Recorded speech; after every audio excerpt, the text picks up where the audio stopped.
sentence stands to go. What if everybody's just alright? What if we got nothing more than this? Please remember what I said about magic. Remember what I told you about us. Please remember what I said about magic. Remember what I told you about us. About us.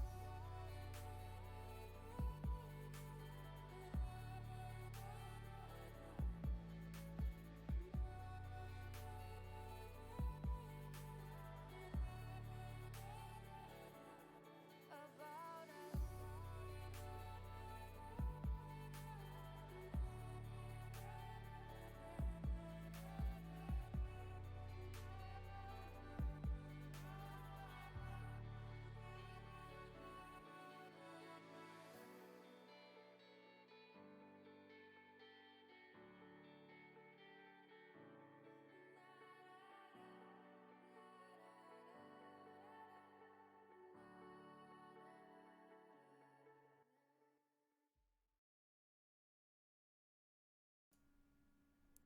Hello, hello, hello. Let's get this music down. We're going to give that a little bit of a pause there. Hello, everyone. How is everyone doing tonight? We have a lot to talk about. God damn, do we have a lot to talk about. I'm going to stream for as long as I can tonight. Hopefully we can get through a lot of the information. God damn, there's a lot going on. Holy shit, is it crazy. I mean, it just seems to be basically fucking nonstop. Hopefully, let's see. Is audio going well? Is everything looking good? Levels are all good, it looks like. Excellent. Let me see. Just a few more little things to set up before we get into the meat of tonight's stream. We are going to be talking about a whole lot of shit. We have a lot to talk about. We've got tons to talk about coronavirus, but specifically about where our response is going to coronavirus. Because, as it turns out, it's a pretty interesting answer. We're going to be talking about so much. We're going to be talking about the coronavirus testing. We're going to be talking about the finances side of it. We're going to be talking about the prison side of it. We're going to be talking about Bernie Sanders. And we're also going to do a little bit of a tiny look at some of the Twitter cringe we've been seeing lately from the Warren camp, oddly enough. Oh, we got 3 people in here so far. Hello, everyone. Hello. How is everyone?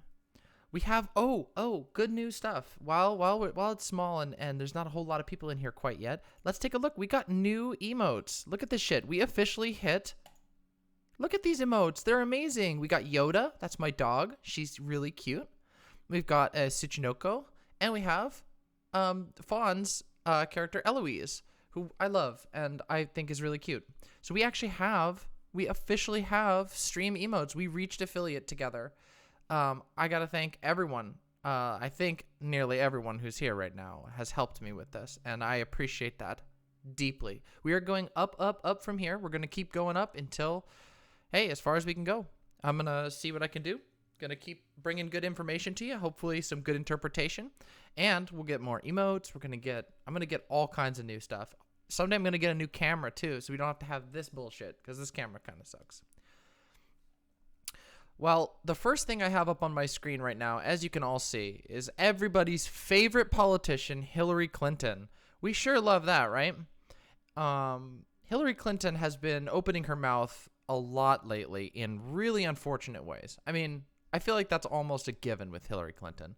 But I mean, this has got to be one of the worst ones, right? I know this is all hard for you, real Donald Trump. So let me spell it out. Free testing, fee waivers, emergency sick leave, quarantines, cancellation, giving a damn. Wow. Burned, right? Keep in mind, this is Hillary Clinton, the one who, oh yeah, they do say it right down here. I think America should get a pony. How will you pay for the pony? Where will the pony come from? How will you get Congress to agree? I mean, she compared it to, yeah, free chocolate milk. She compared it to a pony. Like, this is the person who has, was in a position to actually make real public health in America happen. And she didn't even fucking try. In fact, she pushed against it. She has pushed against it for a long ass time. So, I mean, that alone in and of itself, that's a little questionable, isn't it? Don't you think? A little fucking weird. I find it weird. But yeah, Hillary Clinton, God, she sure has been talking a lot of stuff. She sure has been talking a lot of shit on Bernie Sanders lately. The only candidate who's been actually pushing for a Medicare for all, something that would deliver all of this and more. Keep in mind, like, even look at the shit that she's trying to tell Donald Trump, get him the little snap, the burn on Twitter. Free testing. Okay. Yeah, come on. It's literally advantageous to us to offer free testing. Like, there should be no question about this. Not even, I mean, obviously, we're going to get into the whole Donald Trump denialism bullshit, which all of the conservative outlets are like peddling right now, which is that, oh, it's not so bad. We don't need to be, our tests are perfect. We're going to get into that. Don't you worry. But free testing should be the basis of even the most, like, right-wing approach to a fucking pandemic. You should be testing helps you solve the problem. It is literally cheaper to test than to not test in the long run because you actually find out who's sick.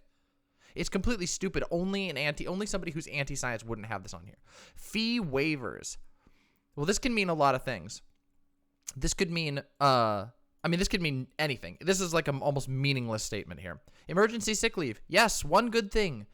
We should have sick leave guaranteed in America to begin with, but we should certainly, in a time like this, we should absolutely have emergency sick leave on. Quarantines already being done. This is silly. Cancellations of what? And giving a damn. Again, this is Twitter, but this is the best that Hillary Clinton, who's been gloating about her loss for the last fucking 4 years, can come up with. This is all she's got after all of her shitty statements towards Bernie Sanders. That's how you know that the Democratic establishment is just absolutely full of shit. Completely full of shit. And I mean, Hillary Clinton is the perfect example of it. But the fact that, look at this is still getting so much attention. Like, her actual reach is ridiculous. And her reach to say what? We should have free testing, vague fee waivers, like vague cancellations, and then, oh, zing, giving a damn. I don't know. That seems pretty fucking weak to me. That seems pretty goddamn weak. Well, we got a lot more. First off, let's start with some of the stuff that is spooky. And that's this one right here. Let me just bring this up real quick. Oh, I already had this one up. Yeah, let's look at this. So this was 2 days ago, the Joe Rogan experience. Now, Joe Rogan's a real problematic podcaster. We have lots of issues here that we can take with Joe Rogan. But Joe Rogan had the medical detective, he calls himself, or he's been called, Michael Osterholm. He's a writer. He's a researcher. He's worked with medicine and disease for decades. This guy was on Joe Rogan's show, and he was saying that that his conservative estimate is that upwards of 400,000 people could die in the United States alone over the course of months. Let's see. They've got a clip up here. Is this the full show? Let me just take a look here and see if we can, because we might be able to. Yeah, he's got a little bit on here. Let's watch the segment a little bit. Down was absolutely perfect. That the timing this is could good not shit. have been better. Well, tell everybody. And thankfully, it was actually I wanted to give some credit. It was Bad Bunny here on Twitch who tuned me into this, and I wanted to talk about it from a little bit of a different perspective than what she was going over on stream earlier today. But yeah, big props to her for pointing this out to me. For lack of a better term, a medical detective. I've spent my whole career tracking infectious diseases down, trying to stop them, trying to understand where they come from. So this guy is pretty, sure he's pretty serious about it. Place. He's made his career about studying disease. Trying to respond to situations just like this. Just like this. And just off the bat, how serious is this? Is this something we need to be terrified of, or is this overblown? Or because keep in mind, Joe Rogan represents a pretty, milquetoast audience, a pretty good sampling of sort of average online America. People who aren't complete boomers, people who are somewhat, hooked in. They're your sort of what you would consider your sort of average American, for better or for worse. So keep that in mind as we're going forward. How do you stand on this? Yeah, well, he's a great interviewer. Absolutely. You have to understand the timing of it in the sense that it's just beginning. And so in terms of what hurt, pain, suffering, death has happened so far is really just beginning. This is going to unfold for months to come yet. And that's, I think, what people don't quite yet understand. And people really do not understand that. I'm people do not as get are that. Many of my colleagues, as soon as they release all of these social distances, these mandated stay-in homes, haven't left their home in weeks and weeks kind of thing, when they go back to work, they're on planes, trains, subways, buses, crowded spaces, manufacturing plants. Even China is going to come back again. And so this really is acting like an influenza virus, something that transmits very, very easily through the air. We now have data to show that you're infectious before you even get sick. And in some... That's a huge one. Tons and tons of people are carriers before they start being symptomatic. Asymptomatic carriers is such a scary thing in the modern era, because when you can see when people are sick, then you can quarantine pretty easily when people are sick. You can tell. But the problem is that people don't feel sick, and they don't know they're sick, and they don't even know to get tested, which you can't currently get a whole lot of tests here in the United States. I don't know if anybody else knows that, but the testing situation here in the States is pretty goddamn bad. And as a result, you have no way of knowing that you're even carrying it, and you could be already infecting other people who then will be in the same case that you were in. Now, this isn't the case with everyone as far as I can tell, but it is with many people, especially children. There's been I don't have a good source on it right here, but there have been a number of researchers who have pointed out that children seem to be the sort of, bad is an understatement, Airman. Yeah, absolutely. It is a true understatement. We're talking about a disease that's spreading incredibly quickly, and just it's so aggressive, and people are spreading it without knowing it. Children are carrying it without knowing it, sometimes for the entire time that they're sick. Sometimes they will have the disease and it will run its course, and they won't even get the symptoms ever, but they've infected everyone at their school, they've infected their parents, their grandparents, all this stuff. This is all information that's unfolding right now. And this stuff is scary, but don't you worry. We're going to delve into it, and we're going to talk about what we can do about it, what the cause of it really was, and where we can go from here. So let's listen to this a little bit longer. Cases quite highly infectious, just breathing is all that you need to do. So from this perspective, I can understand why people would say, well, wait a minute, flu kills a lot more itself every year than this does. And I remind people this is just the beginning. Probably the best guesstimate we have right now on what limited data we have would say this is going to be at least 10 to 15 times worse than the worst seasonal flu year we see. 10 to 15 times worse in terms of that's pretty heavy. Yeah.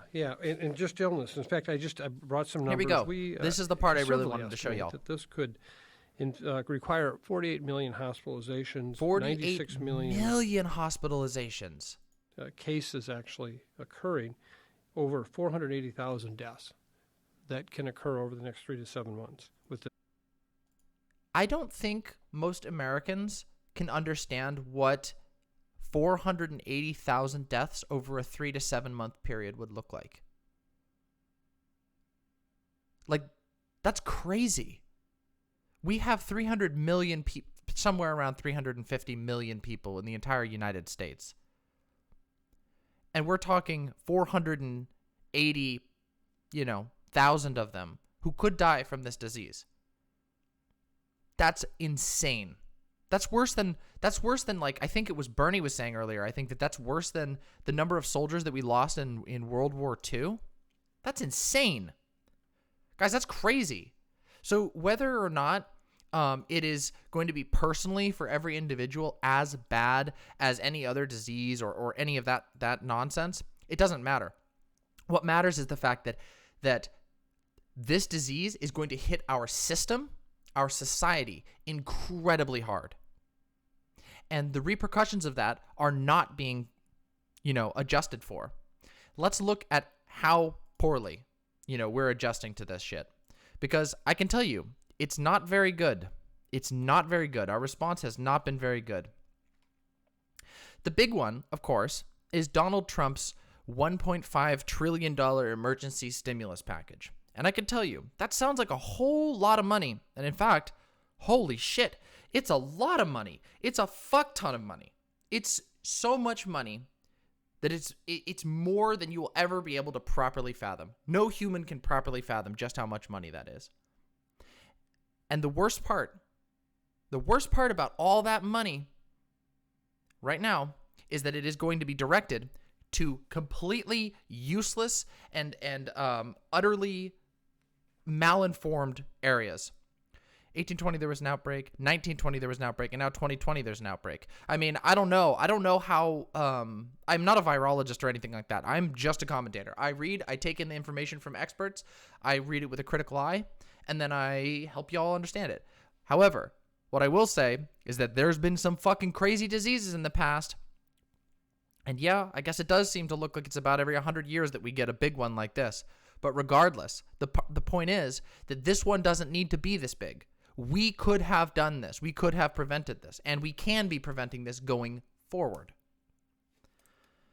Let me just show you. Let me just show you some of this shit. So, yeah, the Spanish flu. Yep, Spanish flu was one that hit right around the time of the Great Depression. But, I mean, if you'll notice, there's a pretty major factor that's the same or that's similar between now and when the Spanish flu is hitting. Has to do with income and class. So let's take a look at this. This news I just found just a little bit ago. This is fresh out of Ohio. I want you guys to take a look at this. So this is from The Hill.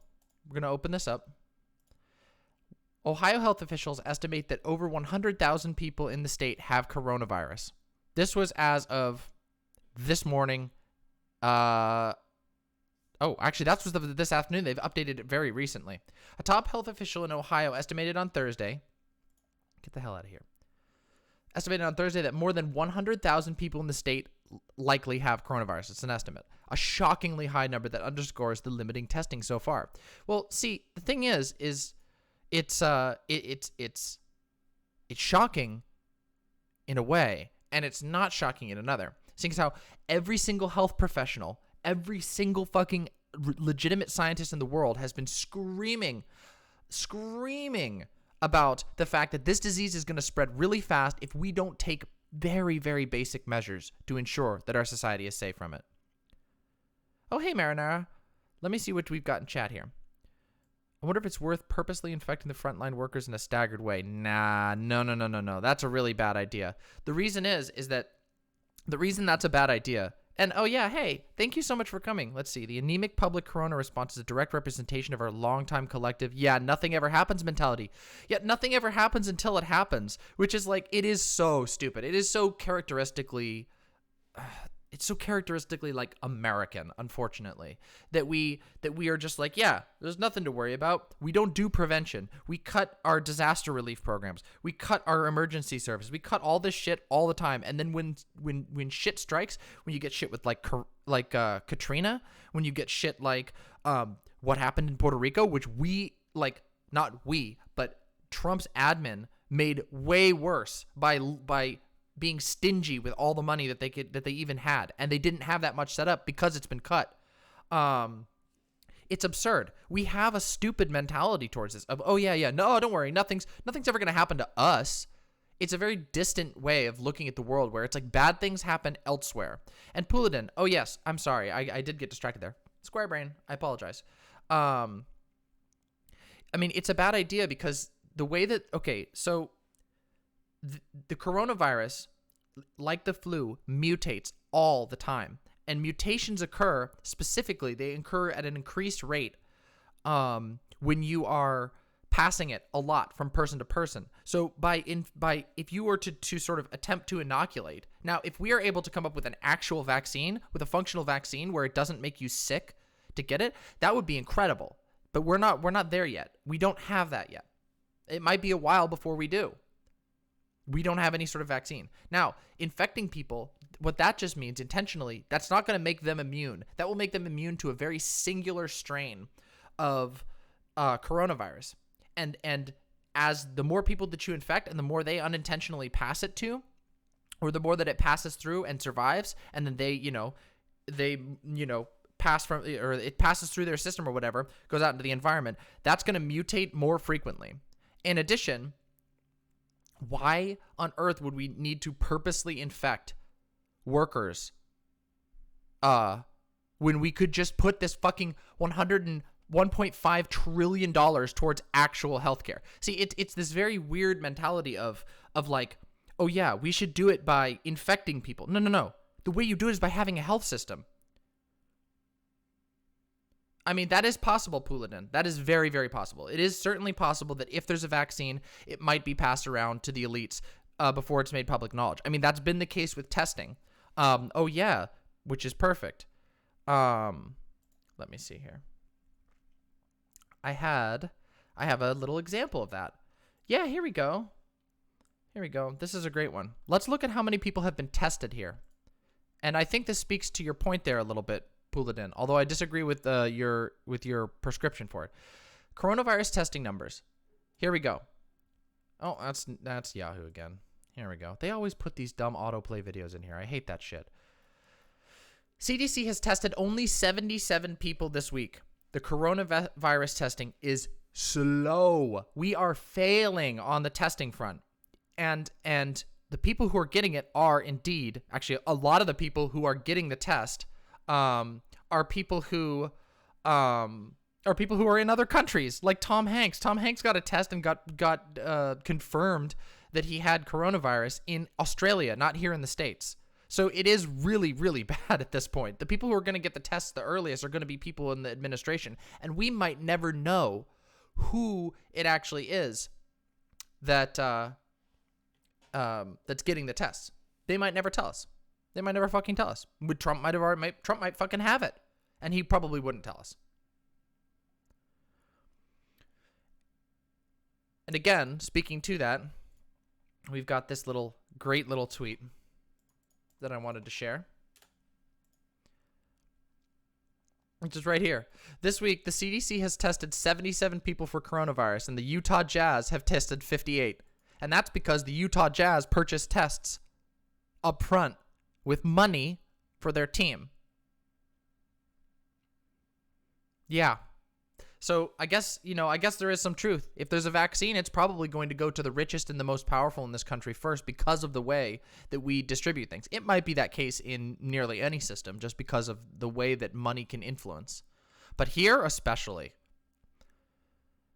And if that just doesn't tell you like what the state of this is like, as many people have said, this is not the most severe disease. Yeah, why the Utah fucking Jazz of all things? Well, I don't know. I mean, the NBA is canceling the season. They're going to play and they're going to air the games, but they're canceling all season tickets. Yeah. Yeah, it's going pretty damn slow. Let me take a look at this. This is an interesting one. Thank you for this, Marinara. Hey, Glooby, how you doing? How's it going today? Hey, Glooby, take a look. We hit affiliate. All you motherfuckers help me get affiliate. That's fucking awesome. Thank you so much for that. And oh, by the way, if you got it, we can now do the subscribey thing, and you can get the cool fucking emotes. We got this one. We got Quieres, cute as fuck.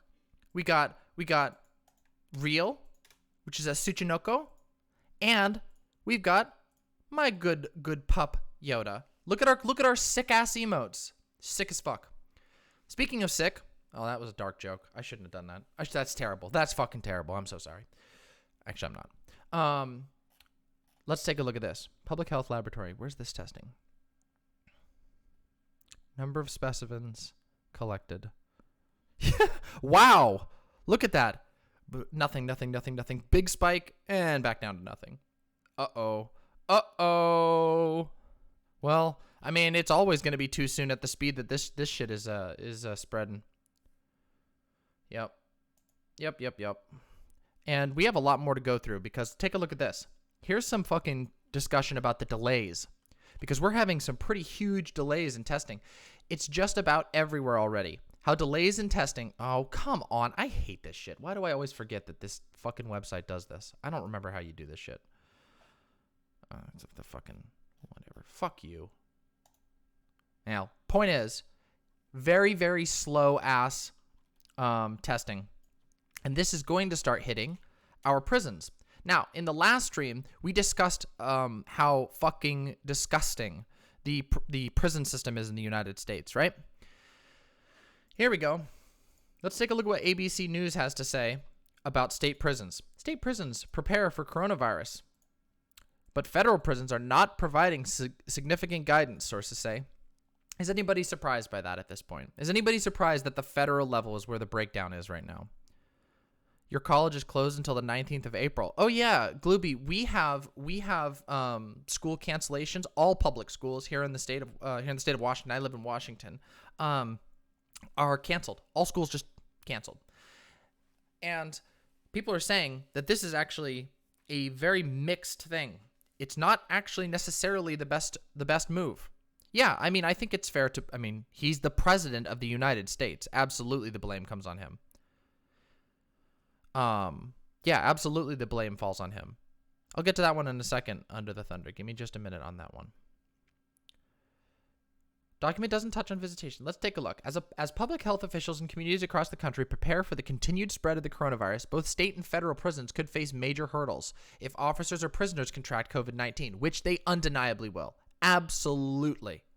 This is absolutely going to happen. You can't prevent this. They're saying that the CDC is estimating that something like, 50% of the country is going to contract the virus at some point in the near future. Now, how hard that's going to affect everybody is really hard to say. But that's a lot of people. Now, again, the big problem here is not so much how deathly and dangerous the disease is to me or to you individually as a person. However, it's fucking important when you see how the disease is going to interact with various structures that we rely on in our society. And, unfortunately, we rely on prisons quite a lot. Prisoners, I don't know how many people know what a prison is. Oops. Wow, damn. Why the fuck that peek out? That's terrible. I should fix that. There we go. Prisons trap you in a place. You are locked in prison. You cannot leave the prison. And in some ways you might say, but that's it'll be automatically quarantined. Yeah, except for the fact that you still need guards to go in and out. And if you lock people in a place with no access to resources, it becomes a hotbed for disease. So prisons can become incredibly, incredibly dangerous extremely fast, as we're seeing in Italy. In Italy, there are prison riots. There are widespread prison riots because, as it turns out, when you put a lot of people locked in a high security area with with reduced resources or no resources at all, and they all start getting sick, that they're going to get violent and desperate. That is going to happen. It is literally beyond even human nature. It's just the will to live. If you are put in a position where your only option is to fight, is to riot, that is what will happen. And this is it. This is the beginning right here. This was published yesterday, midday, and we're already talking about it. And this is everyone sitting on their hands going, oh God, how much, we have so many prisons here. Our prison population is the highest in the world. We're going to have some serious trouble on our hands if we don't take this seriously. And I promise you, we are not taking it seriously as it stands. In fact, we're just trying to, New York State is utilizing the prison labor to try and make cheap hand sanitizer. Hand sanitizer isn't even as effective as washing your hands. It's still effective, but using slave labor to produce hand sanitizer. Welcome to fucking modern America. Let me read your comment there under the thunder. In my dystopian novel, one of the things that causes American society to basically almost collapse and the people to start developing class consciousness, I'm glad you have that in there, is that when the vaccine is developed, the company that developed it vastly overcharged for it, like $1,000 or more, and the neo-libs in the government wouldn't step in. That's happening right now in reality. So I think it's good that you use that as inspiration, but that's happening right now. That has been completely, Glooby, that's the thing. Nobody's in the loop. Nobody knows for sure exactly what's going to be done for free. In Trump's address, he gave no specifics. So he said, yeah, we're going to give out free testing. But as we have seen in the previous data that I showed here, we're not, we're going to get to that. Don't worry. But as we can see from the other articles that we've talked about here, the testing was, let's see, here's this one. Let me bring this one back up again because I think it's relevant. As we talked about in this article right here, the Yahoo article, this one was talking about how we only got 77, and this is widely reported. This isn't just Yahoo. This was just, I found this one to be the most helpful to me personally when I was reading through these articles. But this article here, 77 people this week. So even if they're free, if we could only test 77 out of the 350 million Americans that there are, that's going to be pretty bad. That's not going to be enough, even if these are free. But many places are not free. I have a very interesting little thing to share. Let me grab this. Here we go. This is a little anecdote that somebody here, I believe they are here in Washington. Let me double check and make sure that I got my information correct. Yes, I believe this person said earlier that this was in Washington. I'm going to read their little story for you. They posted this to Twitter. All right. So I can't go back to work until I'm cleared by a doctor. So that's their workplace saying, okay, don't come back until you're cleared. And I feel bad for anyone because who has this damn virus, because I've been on the phone since 9 a.m. and I've gotten absolutely nowhere. Called my primary care to make an appointment. When I told them my symptoms, they told me to call the Department of Health in the event that the regular flu test came back negative and I needed to be tested for COVID. Hung up, called Department of Health. Department of Health told me to call my PCP. Told them the PCP told me to call the Department of Health. Was told the Department of Health can't help. Yeah, this story is nuts. And keep in mind, this sort of shit happens all the time in the medical, in the healthcare world. Just not in the sense of an emergency. It's much less pressing. I've dealt with this runaround. I mean, almost every single time. Almost any time that you have to do something new that isn't already been worked through on this massive level, and sometimes even then. I mean, we've had times where, when we were living in California, we had just randomly, out of nowhere, they just started denying our prescriptions. Prescriptions that we've all had for years that have been well established. Our doctors 100% approve. We've already gotten all of our insurance approval. Just random. Well, it turns out it took us days. It took us literal days to get it figured out for one of us. And for all of us, it took almost 6 months to finally fix the final prescription because of how many calls we had to make. How many times I went in to the office, the billing office, probably 3 times. It's insane. But let's continue with this story because this is talking about what's in an emergency. And I can tell you, if it's bad normally, it only gets worse in an emergency. Anyway, they called PCP back and told them what the Department of Health said. They told me that they do not have the capabilities to help me if COVID-19 testing became necessary. So they suggested going to an urgent care facility, but please to call first. I called my insurance to find an urgent care facility in my network. All right, found one. Called the urgent care facility. They told me to call the Department of Health. I told them my phone call journey. They suggested try calling the ER. I called the ER. They told me to wait for it, call the Department of Health. I told them I had, then they instructed me to call the CDC, and I've been on hold with the CDC for 45 minutes. I haven't spoken to a single human being at the CDC yet. And mind you, when I talk, it hurts. My throat is raw from coughing. So to have to keep repeating myself to a bunch of people who are clearly not working in the same plan of action is beyond frustrating. CDC, call the Department of Health. I give up. This was after they made all those calls. They got to the CDC and they got told to call the Department of Health. Now, this is just an anecdote. I don't know how this represents everybody, but I can tell you that if this is the sort of shit that we're seeing, and I've seen this myself in non-emergency times, I'm going to guess this is going to be the experience of a lot of people. Now, what causes a situation like this? What is the breakdown that causes this? Well, let's go through what they do. Their work tells them to go to the doctor. The doctor, the primary care doctor, tells them to go to the Department of Health. Now, the doctor and the work are both private institutions. Department of Health is not. Department of Health says go to your private doctor for evaluation. The PCP, of course, says call the Department of Health. Okay, the Department of Health can't help. So we're bouncing back and forth between private and public institutions. Then it gets worse because then they tell you to call an urgent care. Urgent care facilities are almost exclusively private institutions. These private institutions then tell you to call another private institution, the ER, which then tells you to call the CDC, which is a public institution. So our public institutions, because of the way our healthcare is structured, because it's so piecemeal and full of middlemen, all you ever do is get knocked back and forth. And this happens all the time, emergency or not. And it's only going to intensify. Because keep in mind, there are, out of this group that we're looking at here, the doctor, the PCP, the urgent care, the insurance, and the ER. Those four are all for-profit in all likelihood. There's a very good chance that all four of those are for-profit private companies, not nonprofits. So you can see where this is going.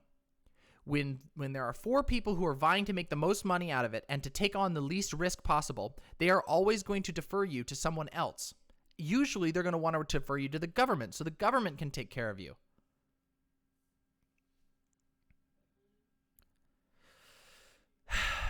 And this is the stuff that happens. This, again, I say it again. I know I've said it twice or thrice already, but this is what happens already when you're not in an emergency. Let's look through here and see what we have to say. I want to catch up on chat real quick. National vaccine levy. Yes, that would probably be good. In fact, we're going to talk about that in just a second because there is a pseudo thing like that going on. You have a compromised immune system. Many people do, right?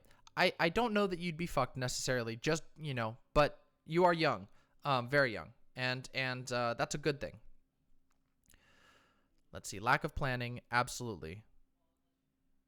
Republicans control the Senate and the White House. That's where all the problems in the U.S. come from. Remove the Republicans forever. That's actually not true. I disagree, Airman. The problem goes much deeper than just Republicans. The problem is with a system that prioritizes profit, that prioritizes money and items over people. That's more than, and yes, the Republicans do back that sort of a system completely, but that is, that mentality has infected very deeply into even the Democratic Party.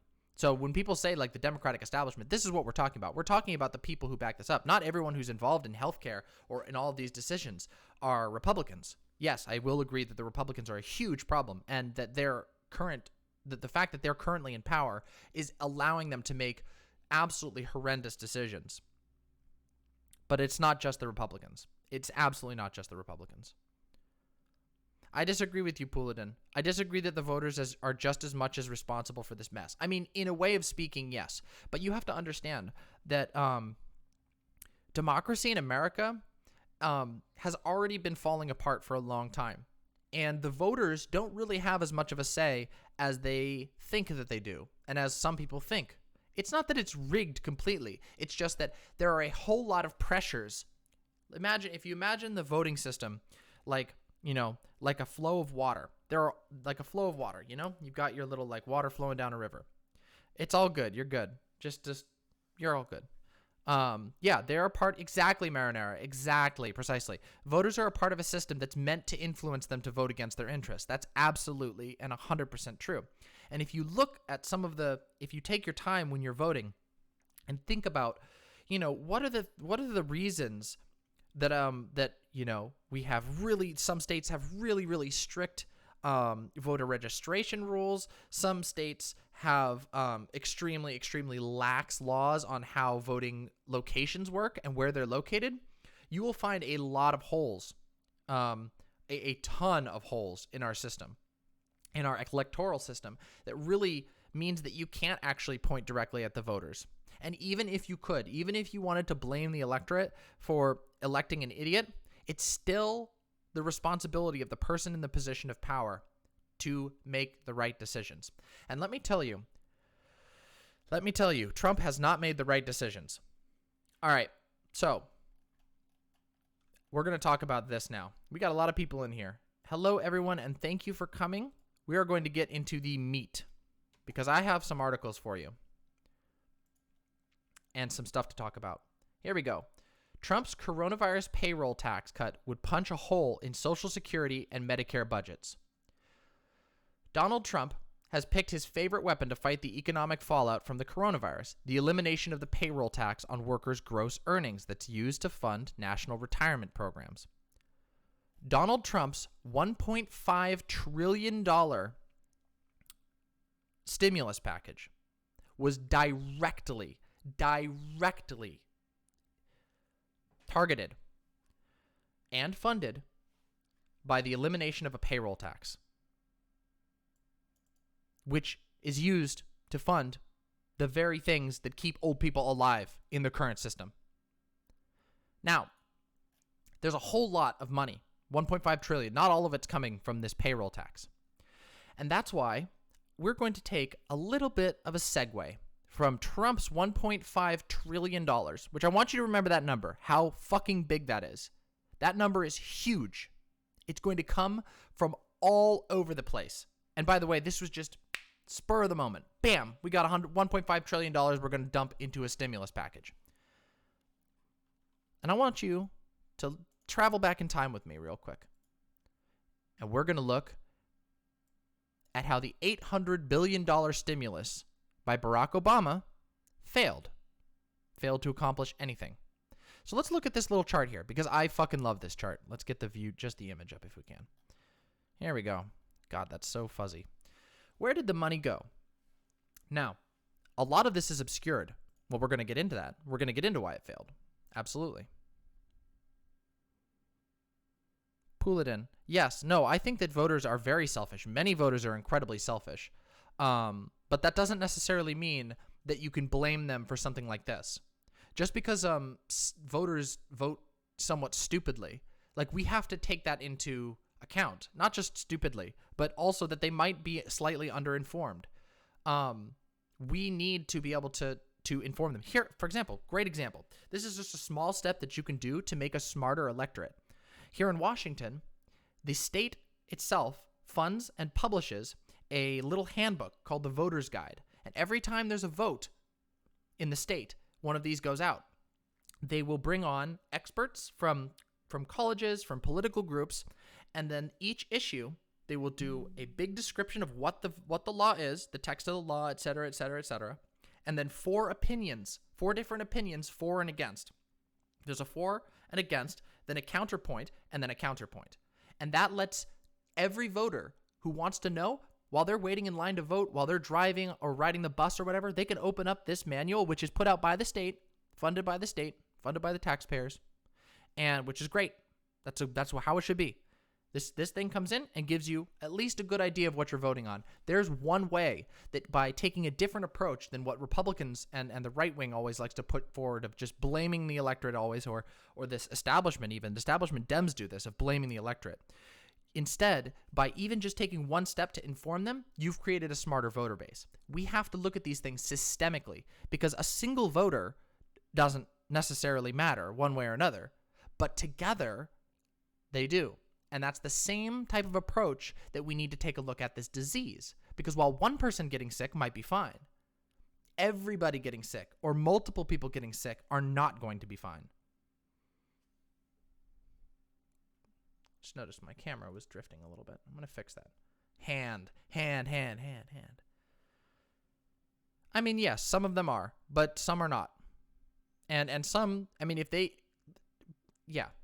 I agree to a certain degree. And yes, there is a lot of reinforcement from the mainstream media. This is how you get into the stuff like Noam Chomsky talked about with manufacturing consent, which if anybody in my audience here hasn't read or watched the documentary that was made about manufacturing consent, please do it.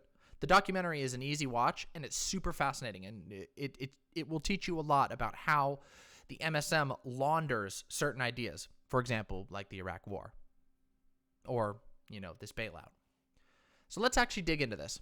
So the bulk of the money that was in the Obama bailouts, more than $200 billion, went to individual tax credits, especially $400 giving to working individuals and $800 for working married couples.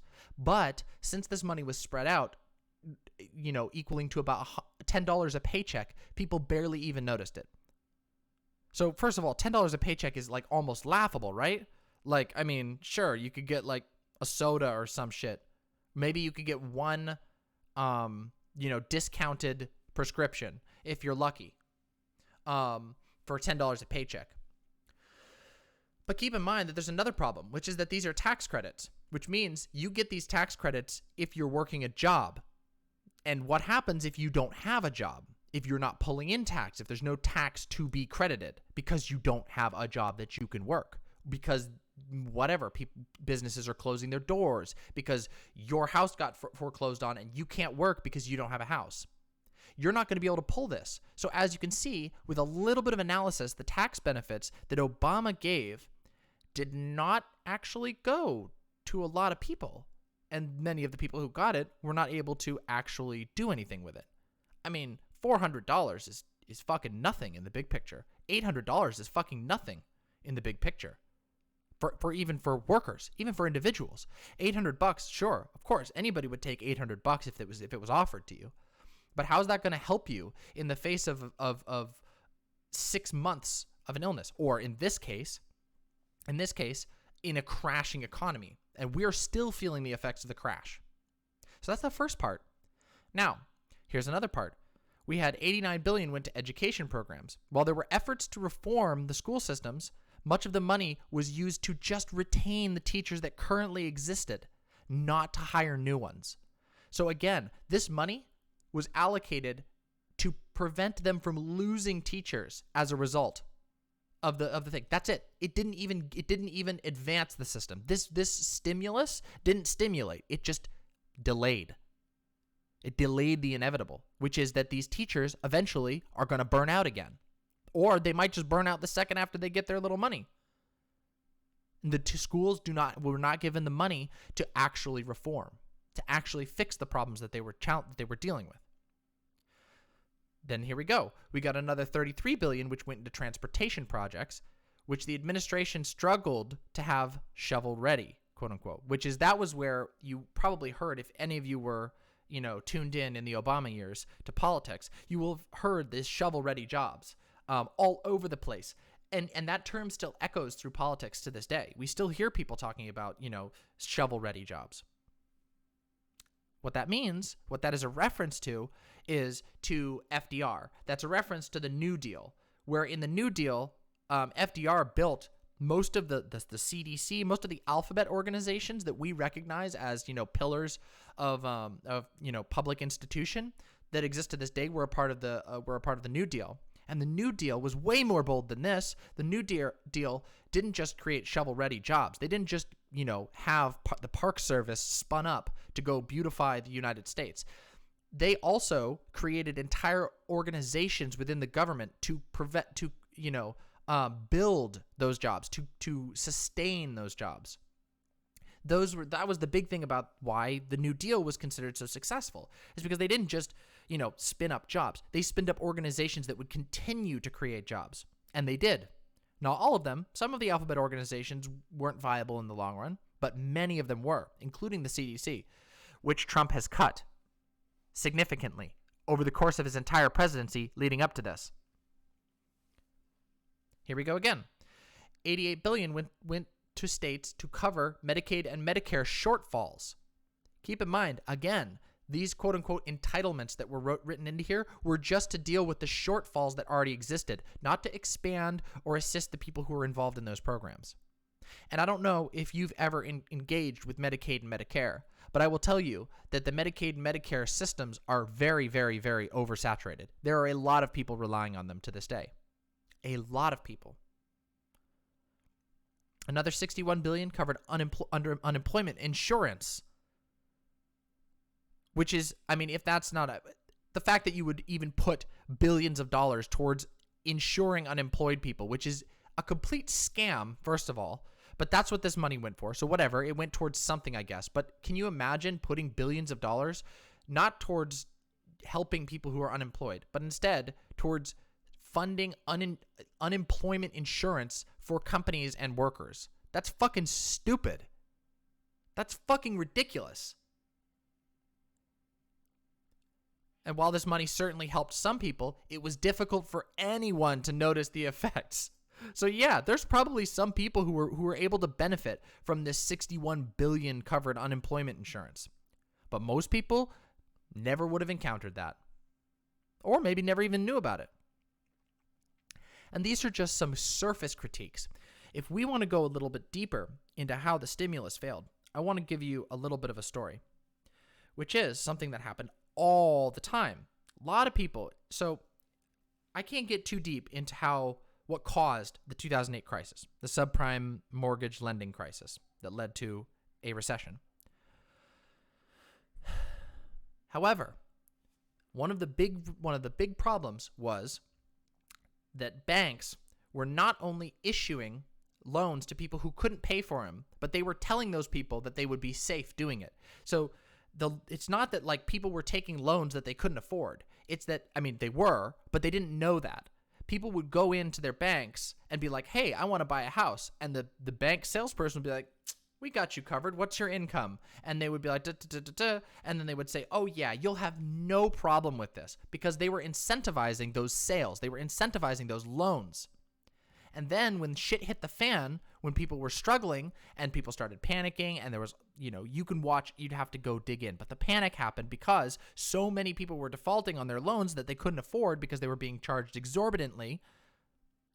These subprime loans that were getting ditched around between financial organizations in the shadows of Wall Street, which you can never even track that. It's fucking impossible. You'd have to be an expert to understand just how much basically gambling Wall Street firms will do on loans. They'll sell loans back and forth and make money off of, selling it to one person and then that being an investment and being able to resell it in the future. And it's unbelievable. So all of this was going on in the background. Meanwhile, people who are just looking to have a fucking home instead of renting for the rest of their lives are going into their banks and being told, yeah, you can afford this. We can help you. Yeah, we'll help you. Come on, get your house.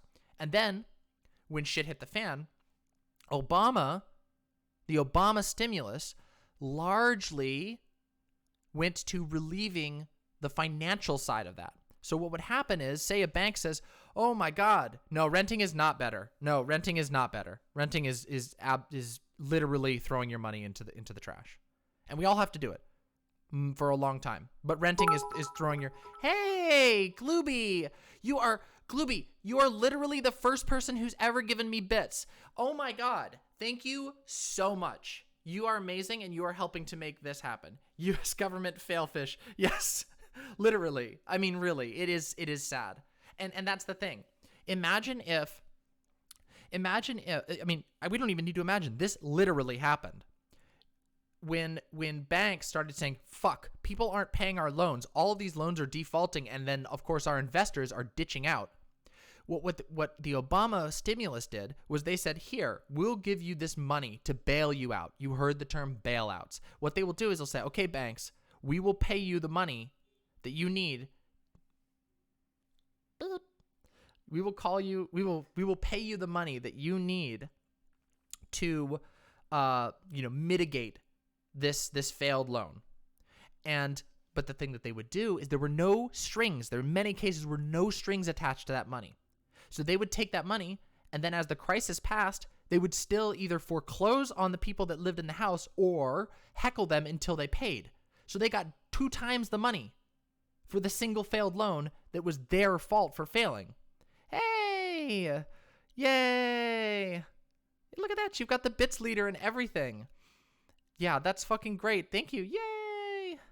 And I mean, it's just nuts, right? That's insane, isn't it? Well, guess what? We are seeing it happen again, except this time it's even more blatant and even more disgusting. Donald Trump's 1.5, which is nearly double what the Obama bailout was. And keep in mind, these bailouts aren't just magic money. This is taxpayer money. This is money coming directly from the government's collected taxes and going directly into the pockets of bankers in this case, because they didn't opt to push the stimulus in favor of the people. They opted in the favor of firms. So the bailout was designed to bail out firms, not people. This is what we're doing again. We're doing it again, but this time bigger and worse and in a more trying moment. Because the financial market crash, I don't know, I don't know how much everyone cares about the financial markets, but the financial market crash, we can always fix it. Fawn, we can always fix that. Not to jump off the point, but yeah, we can fix that. If you want to, we can re-edit it and I can re-upload it.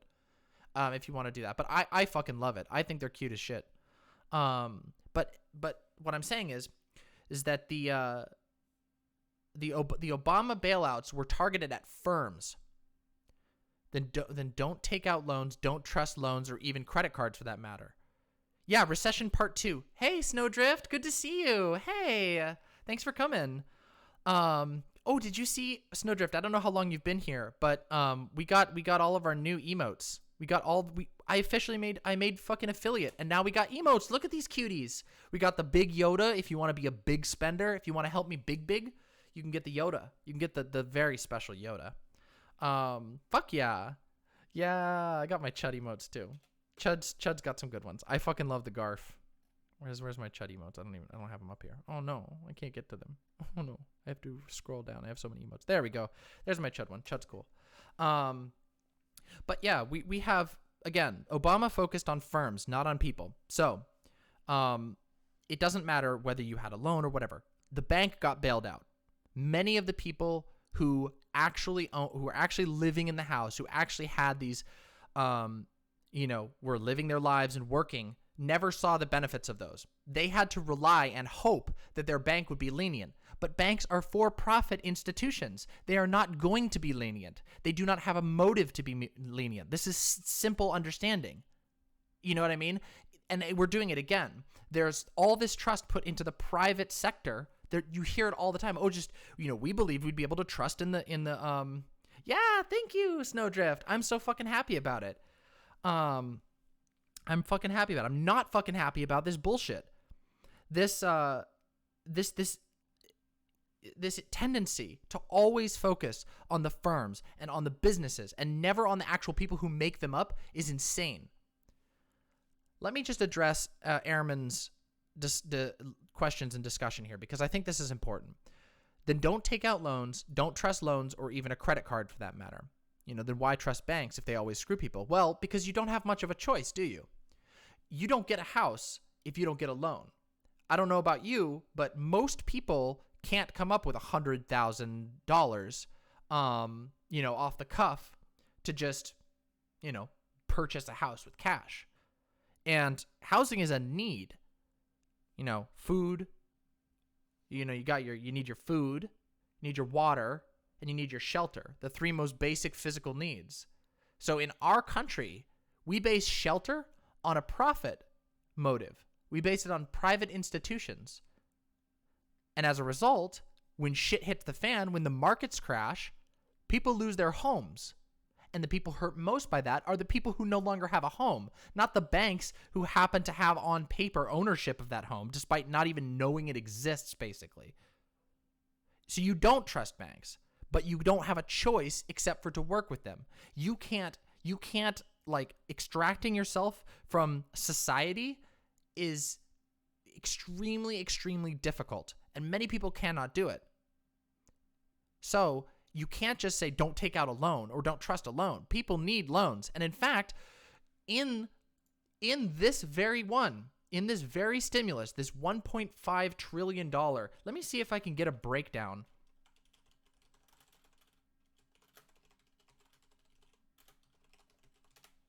Let's see if we got it down. Why did it have a trillion?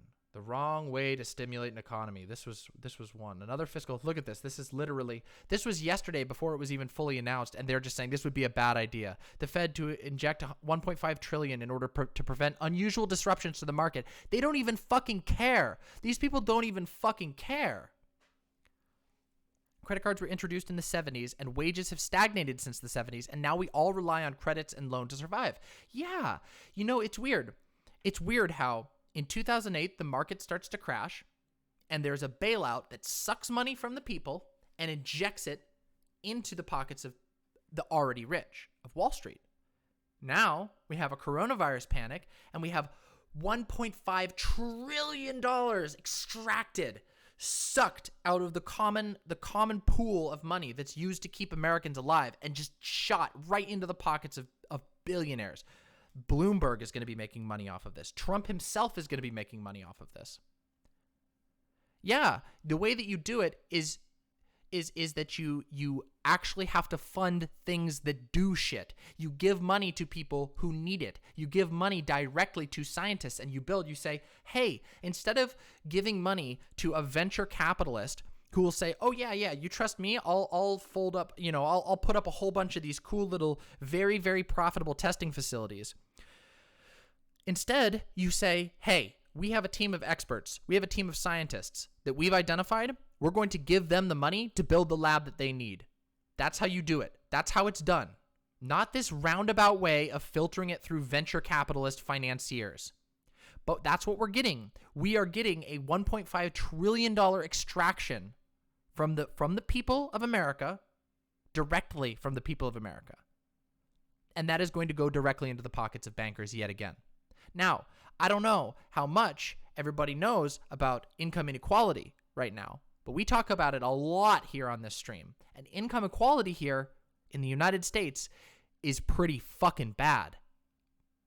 Richard Wolff is famous for saying that it hasn't been this bad, that there hasn't been wealth and ownership inequality of the ownership of land and whatnot since the days of the Egyptians. Yep, since the days of the Egyptians. So that's where we're at right now. $1.5 trillion that are going to be pitted out, at the Trump admin's discretion to who knows who. Where's that money going to go? It's certainly not going into public investment or very little bit of public investment. I want to read some of these chats. Let's see.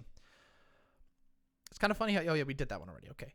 This feels more like a smash and grab during a crisis than an attempt to fix it. Oh, absolutely, Marinara. Marinara, it's worse than that. It's a vampiricism. It's saying, shit, these poor people are going to die and be unprofitable soon.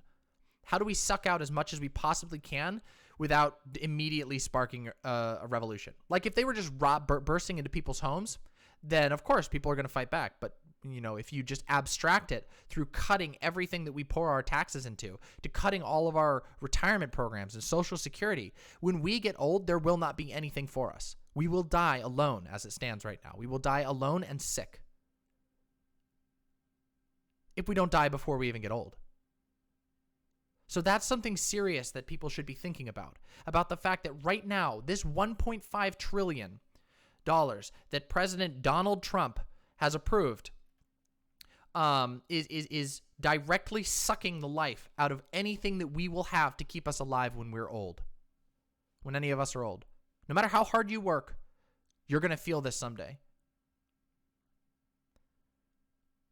Oh yeah, do you want me to link this?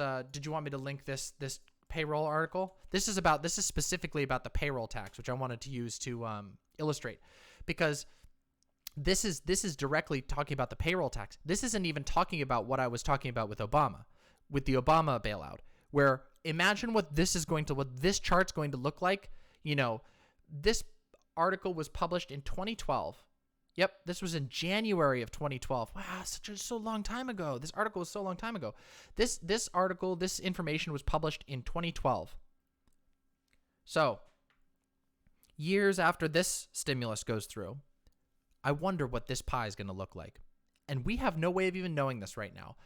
No matter what, none of us have access to this because we, of course, have a significantly less transparent government than we did. But certain amounts of this is going to be eventually on paper, and we're going to see where it went. And how much do you want to bet with me? How much faith do you put in Donald Trump to have put this money, double this? Yeah, exactly. 800 billion to 1.5 trillion. Exactly. Insane. Yep, they're still going to cut. This is great. I didn't even see this one. Thank you, Marinara. Thank you. Here we go. This is fantastic. This was only from 7 hours ago. Of course I hadn't seen it yet. In contrast, so they're going to still cut food stamps.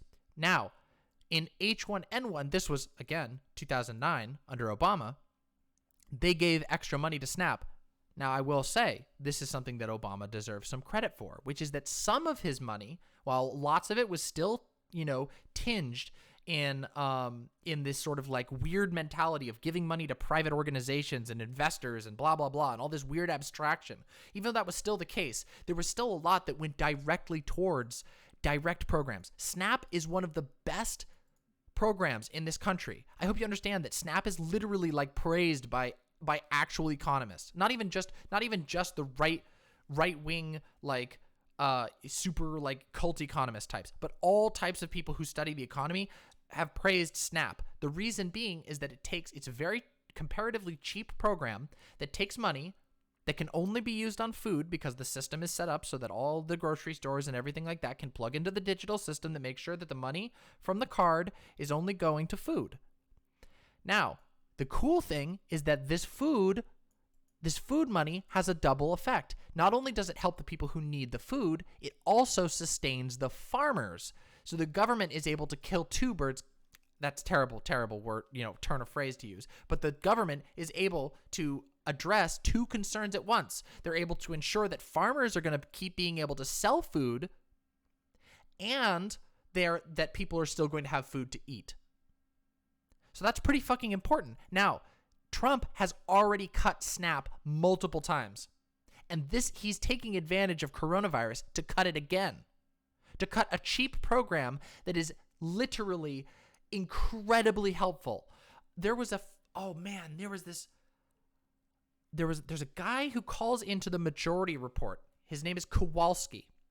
And I believe he's from North Dakota, I want to say. Or I could be wrong. Maybe Kansas. I can't remember where he's from. And he's a politician running for office, and he deals with farmers. His constituency is farmers. Farmers fucking love SNAP. You want to know why? It's because when there's stuff that happens in the market that destabilizes things, they keep selling vegetables. They keep selling veggies because people need food. And so when things that they can't do anything about, like market shifts, say for example, you're a farmer. Let's say that this is a great example. Here we go. Let's say that you are a cabbage farmer, right? And cabbages, people like them. They're healthy, relatively. They give you lots of food, whatever, lots of calories. Cabbages are great. But you see that there is a big, a lot of companies are purchasing corn. Because, for example, in our country, lots and lots of corn syrup is made out of corn in the Midwest. So say that you're a cabbage farmer and you say, damn, I'm on a hard time because, people are still only buying however many cabbages they need. I could be selling a ton of money for corn. And that's just a logical thing. You go and you plant some corn. You plant less cabbages and then you plant corn. Then imagine what would happen if, say, we don't need to buy as much corn. Let's say there's a crash in the soda markets, an unrelated market to you. You're doing a great job as a farmer, farming your corn and cabbages, but you've devoted half of your crops to corn now. Now there's a crash in the corn market that has nothing to do with you, and you can't sell that corn. Well, see, SNAP ensures that people are still going to be buying your cabbages, even if they're also affected by this corn crash. So then you can say, well, okay, things are going to be tough for a while, but at least we know we'll be selling the cabbages, and you can maybe, take out the corn, restart. It gives you that buffer. It means you can maybe survive an otherwise debilitating crash. That's what these programs are designed for. Government programs are designed to be stabilizers to a chaotic market. The only people who survive chaotic markets are people who have an incredible amount of money already. The poor people, chaotic markets hurt the poor. So these types of programs like SNAP, which Donald Trump, and keep in mind, not just Trump, but Biden also, and Hillary Clinton, if she had won, would have probably damaged and cut food stamps. Now, would they have touched food stamps as much as Trump? No way. Not even fucking close. But they are still always eyeing these programs. Why the fuck are these programs ever on the firing line? Can you ask yourself why we would ever want to defund a program that helps both farmers in our country and people who need food in our country? I wonder what could make us do that. Money! That's what does it. It's the fact that rich people want more fucking cash. These people, they don't want to pay anything. They want you to cut these programs. They want the poor people to be completely desperate Because guess what? Desperate people make decisions that are bad. When you aren't desperate, you have the ability to analyze your decisions and make choices. But when you're desperate, you got to take whatever you can get. If a guy rolls into town with a bunch of cabbages at $10 a cabbage and you're starving, you're going to buy a $10 cabbage.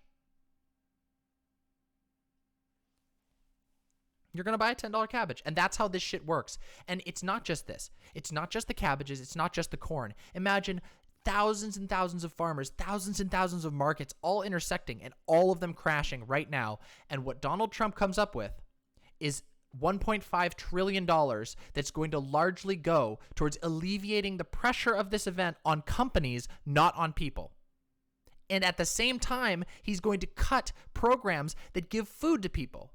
This is inhumane. This is disgusting. It's disgusting. It's sickening. Let's look into the details of this. Meanwhile, here we go. As the new coronavirus, this is amazing. Man, Marinara, holy shit. Thank you. Thank you for sending me this. It's grim. It makes me sad, but thank you for sending it to me. I appreciate it because I totally missed this article. As the new coronavirus cases around the world and in the United States continue to climb, President Donald Trump Wednesday night announced sweeping proposals for financial relief to attempt to protect small businesses and some workers from some of its effects. Our banks and financial institutions are fully capitalized and incredibly strong, he said. This vast economic prosperity gives us flexibility, reserves, and resources. By the way, this vast economic prosperity is largely restricted to banks and financial institutions. Banks and financial institutions do not produce things. They hold money. They move money around. They don't produce shit. If we hit a disaster, you can't fucking eat money.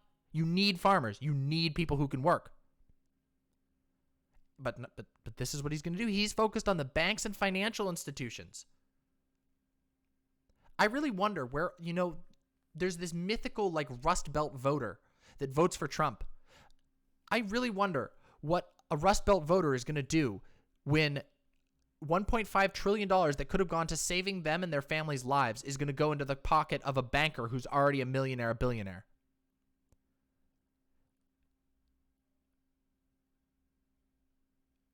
Meanwhile, the administration has said that the draconian federal rule will kick 700,000 people off of food stamps. Which, again, costs almost nothing in comparison to our other programs. It's so depressing. It's so infuriating. And this is the shit that should serve as fuel. Whenever you're thinking about, maybe Trump isn't as bad as people say. Maybe he isn't as bad. No. I want you to remember this. I want you to remember that in the midst of a disease outbreak that is conservatively possible to kill 480,000 people. Estimates are all over the place. That Donald Trump thought the idea was to kick 700,000 people off of food stamps. Food stamps which at max cost I think if you have a family of 4, they give you $1,300 or something for food stamps. If that. And that depends entirely on where you live. One of the cheapest programs we're cutting, one of the cheapest programs that directly ensures that people are in a better place to deal with disease. We've got a president who's cutting that. There is something so deeply wrong in this country. And I think that the only answer is for us to become aware of it and to acknowledge it and call it out for what it is and to not let it go and to hold our politicians absolutely responsible for this. Because this, in my mind, this is killing people. This is killing people in the names of banks. In the names of banks which can only exist to serve people. But instead, we're saying, hey, the owners, the investors of these banks are more important than the 700,000 people who are going to starve. That is a very, very, you know what? Let me just read that real quick. Let's read some of these comments from chat because I'd like to engage. I've been going on a bit of a rant. Suffering and dying under the iron boot of capitalism. That is correct. We are suffering and dying under the iron boot of capitalism. That is a perfect example of that. Let's take a look. I don't understand why he's cutting stuff like this and Social Security stuff. My mom is losing her insurance this month because of the cuts to free healthcare and whatnot. Glooby, I'm so sorry. That is terrible. And I've experienced it myself, but that is fucking terrible, and I'm really sorry that you're going through that. And there is no real way to understand it except from a very cynical perspective of recognizing that Donald Trump is insulated. He's a very rich person who does not know or care what the average American is going through.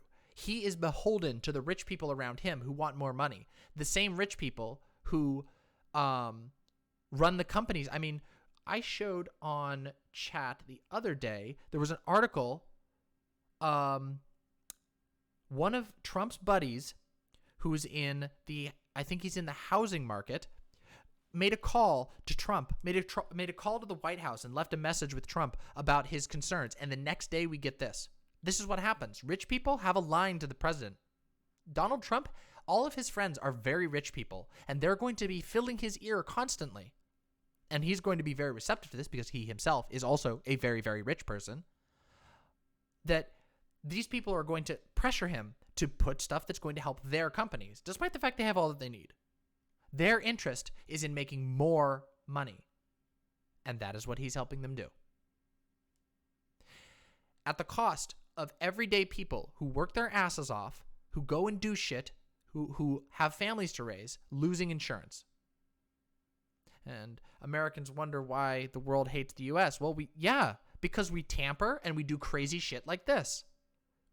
We do absolutely crazy shit like this.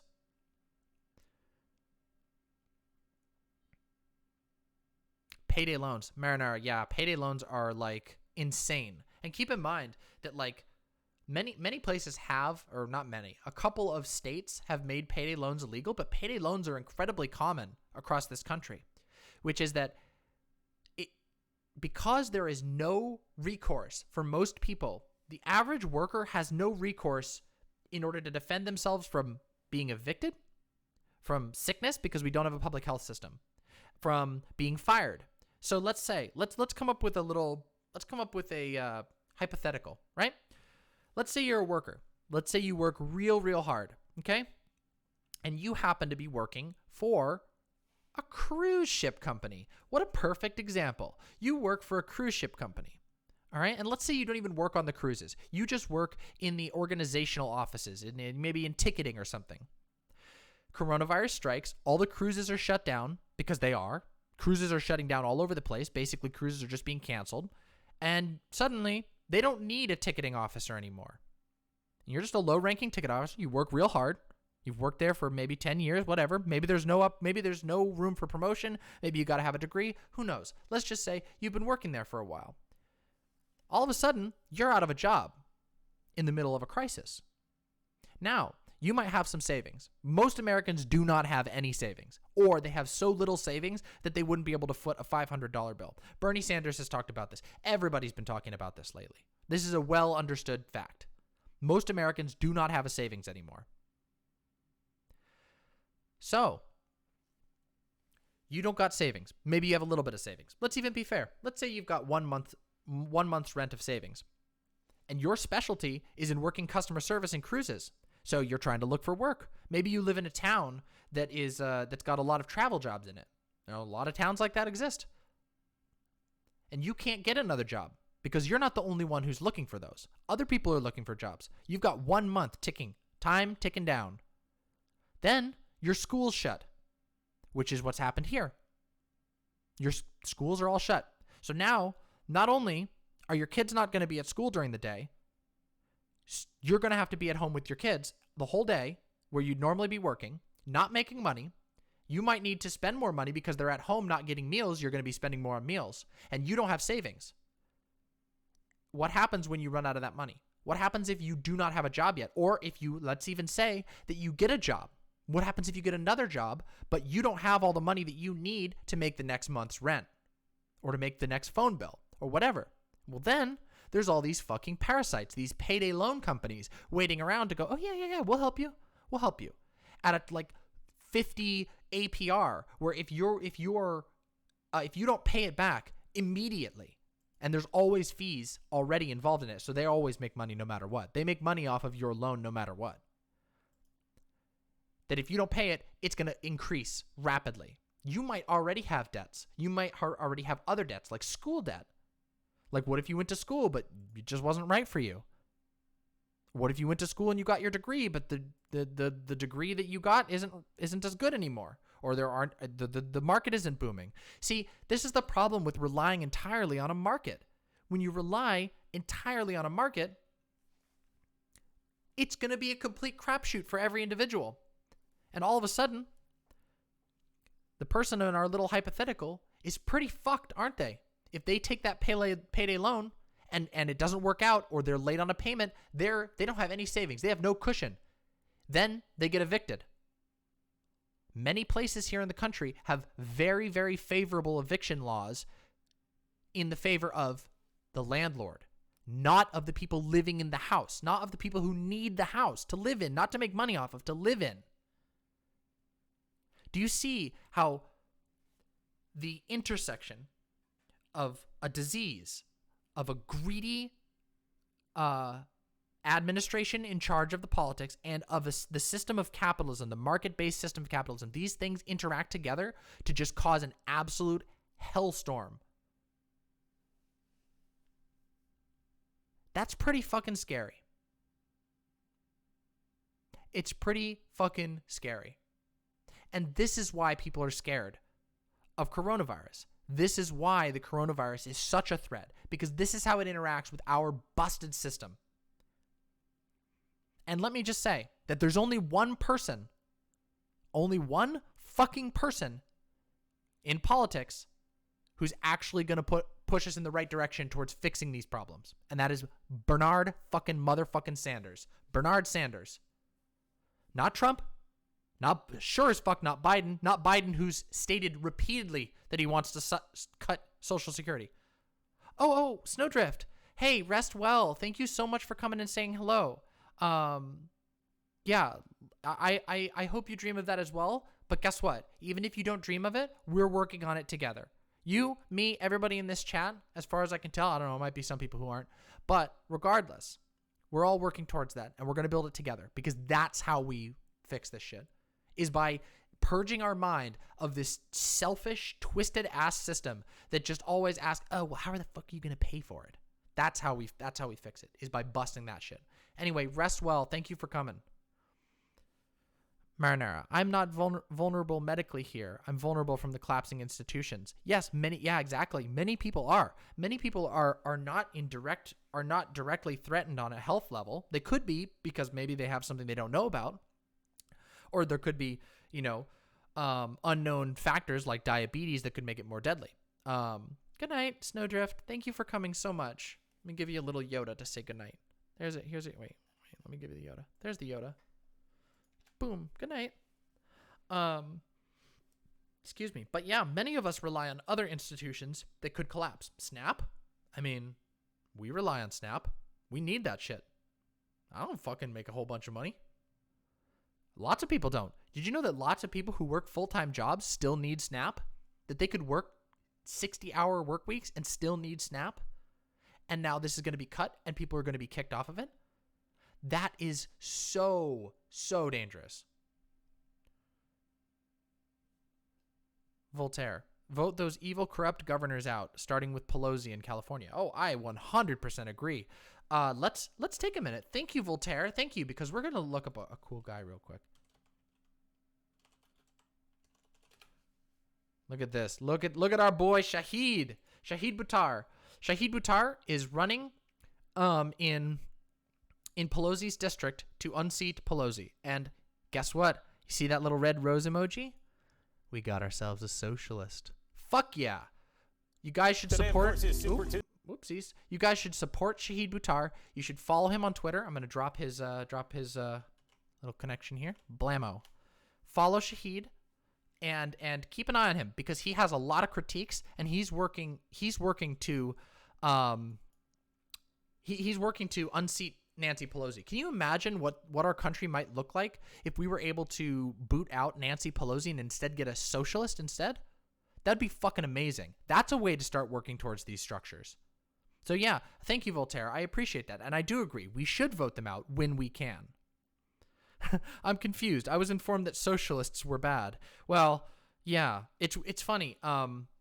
Socialists are bad to people who don't like having a functioning society, who prefer to just be sitting on piles of money. The same way that a democracy, this is not a direct thing because I don't think that they're different types of, structures, I guess. But a democracy would be bad to a monarchist. A king has no reason to support a democracy besides unless they're a traitor to their own class, which is a good thing, by the way. A king who didn't like other kings and said, yes, we need democracy, they'd be doing a good thing. Just like in the same way that capitalists who support a change to a socialist system, the way of the future, are in the right. And yeah, people will tell you that socialists are bad, but you have to ask why they're saying that. Never just take someone's word for why something is bad or why you should fear something. And that's what we're going to sort of switch into right now, because we've talked a lot of scary shit about coronavirus. We've gone over a lot of spooky crap. We've gone over a lot of infuriating crap. And now we're going to talk about what the fuck we can actually do about it.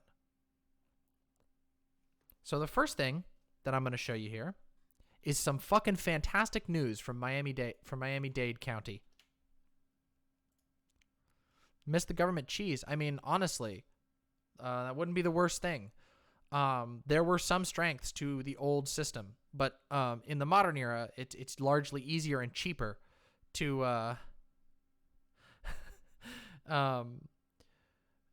it's easier and cheaper in the modern era to just use the EBT system that we already have, the SNAP system that we already have. We don't need necessarily to do food trucks. That's inconvenient. And I mean, maybe if there's a complete restructuring, it could work. But yeah, we have different solutions now because we have the internet, because we have immediate communication of information. But let's take a look right here. Miami-Dade County Mayor Carlos A. Jimenez declaring a state of emergency in Miami-Dade County. The Miami-Dade Police Department has temporarily suspended all eviction activities until further notice.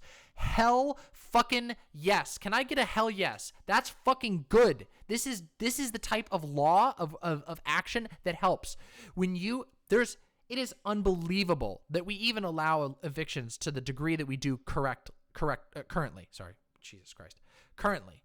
Evictions in our country, we are known worldwide for being one of the most harsh on evictions, that people are evicted and it almost always goes in favor of the landlord, of the person who's claiming to kick you out of your place that you live, that they own on paper, but that you live in and you require to not die.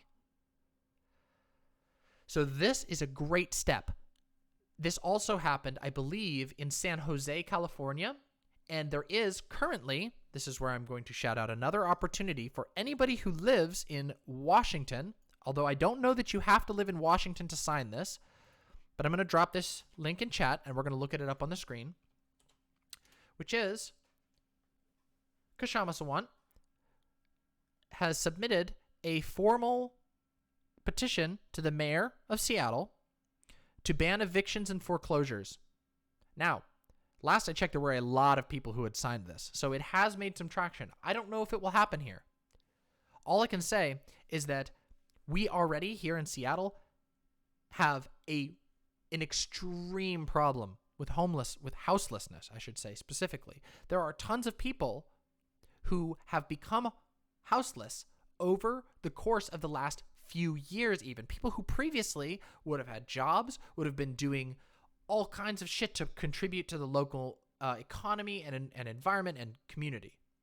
And these people have become homeless, specifically because of how the market has gone since 2008, the way that the housing markets have changed, the way that all of the foreclosed houses, all of the houses that people got booted out of by their bank, those houses often got bought up by property developers who then turned them into luxury apartments, luxury condos, Airbnbs, all kinds of stuff that the person who just got evicted out of can no longer use, and they are now homeless. So, when I'm saying there's things that we need to support, it's shit like this. It's shit like banning evictions and foreclosures during an emergency period and, reforming the law so that they're very difficult to do. An eviction and a foreclosure is a very serious thing. Oh, hey, let's take a look at this more good news from Marinara. Marinara, you've been on a roll tonight, so let's take a look at what you've got for us. USDA approves Virginia's request to allow meal service during school closures. There's another one. Fuck yes. No, good. No. This is helpful. Thank you. You're giving me like all kinds of bonus extra stuff to talk about. And this illustrates perfectly what we should be doing. We should be doing shit like this. Allowing meal service during school closures, because what this does is this says that parents who may already be struggling can still take their kids to go get a healthy meal at school. That's fucking great. That is a human solution to a disaster that's come upon us. And these are the sort of things we should be doing. We should be doing shit like this. Now, you know how I am about Bernie Sanders, but guess what? Bernie Sanders went on national news today to suggest exactly these things. And here's him. Oh, look, he's talking exactly about the stuff we did earlier. I wanted to show this tweet. When we say it's time to provide health care to all of our people, we're told we can't afford it. But if the stock market is in trouble, no problem. The government can just hand out $1.5 trillion to calm the bankers on Wall Street. Keep in mind, that was the official justification. Again, we've been over this, but the official justification was to hopefully slow the market crash. Not to help people. Not to save Americans. Donald Trump didn't give a shit about Americans. Donald Trump didn't give a shit about, providing relief to Americans who are suffering. He cared about slowing the crash of the market and was able to immediately mobilize $1.5 trillion, which would not only pay for a complete revamp of our healthcare system, but could also pay for a revamp of our educational system, of our fucking farms, of our agricultural system. We could actually have a thriving and sustainable country if we put this fucking money towards something that mattered and not into providing relief to capitalists, literally, to business owners, people who already have money. And this is the thing. When people are screaming and freaking out about coronavirus, which is a completely rational response, it's because of shit like this. It's because of shit like this, specifically.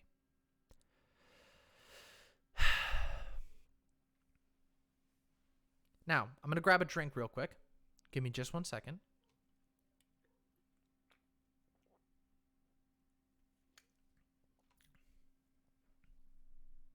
Fucking motherfucking sodies. I need a big sody. Where the fuck's a big sody? I only got a small sody. I need a big one. It's too small. Too fucking small. Let me grab a couple more things here because I got a couple of things I wanted to talk about. Oh, here's one that's funny. This is just funny random news. Y'all, they got the Wienermobile. They got the motherfucking Wienermobile. The Wienermobile, the official Oscar Mayer Wienermobile is RIP. We've made the difficult decision to cancel currently scheduled Wienermobile events for the near future. The health and safety of our fans, the hot doggers, and the public is top priority. Can I get an F in chat? For the fucking Wienermobile. We need a bailout just for the Wienermobile. How are we going to get the hot dogs around? They're going to be back on the hot dog highway as soon as they can. God, that is so cringe. I mean, not cringe, so awesome. The Wienermobile. An American institution. I bet that if the fucking Oscar Mayer CEO called Trump that he'd fucking bail out the Wienermobile. How much you want to bet? Bernie 2020 brings back the dollar menu. Yeah, that'd be great, right? I mean, that's a real thing. Like, that's a meme, but like, it's a real thing that food costs have gone way up and pay hasn't moved at all. There was a, oh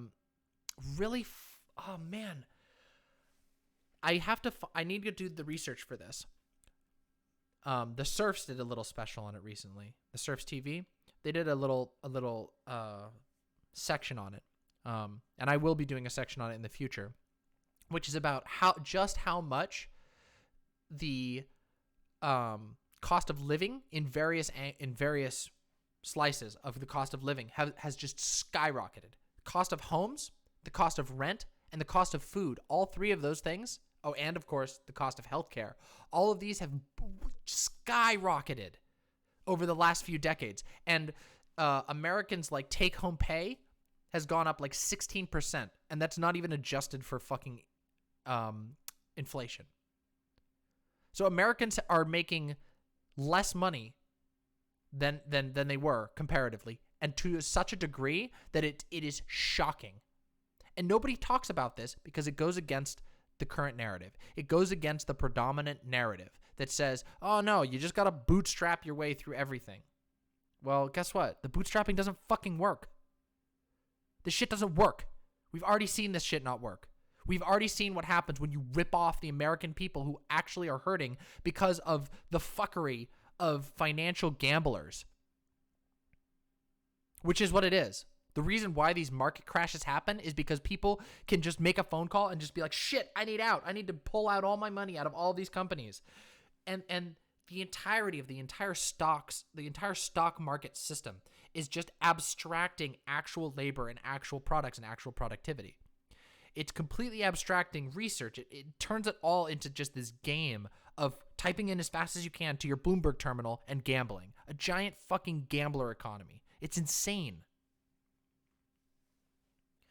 But rip to the Wienermobile. Rip to the Wienermobile and no more hot dog highway. What a shame.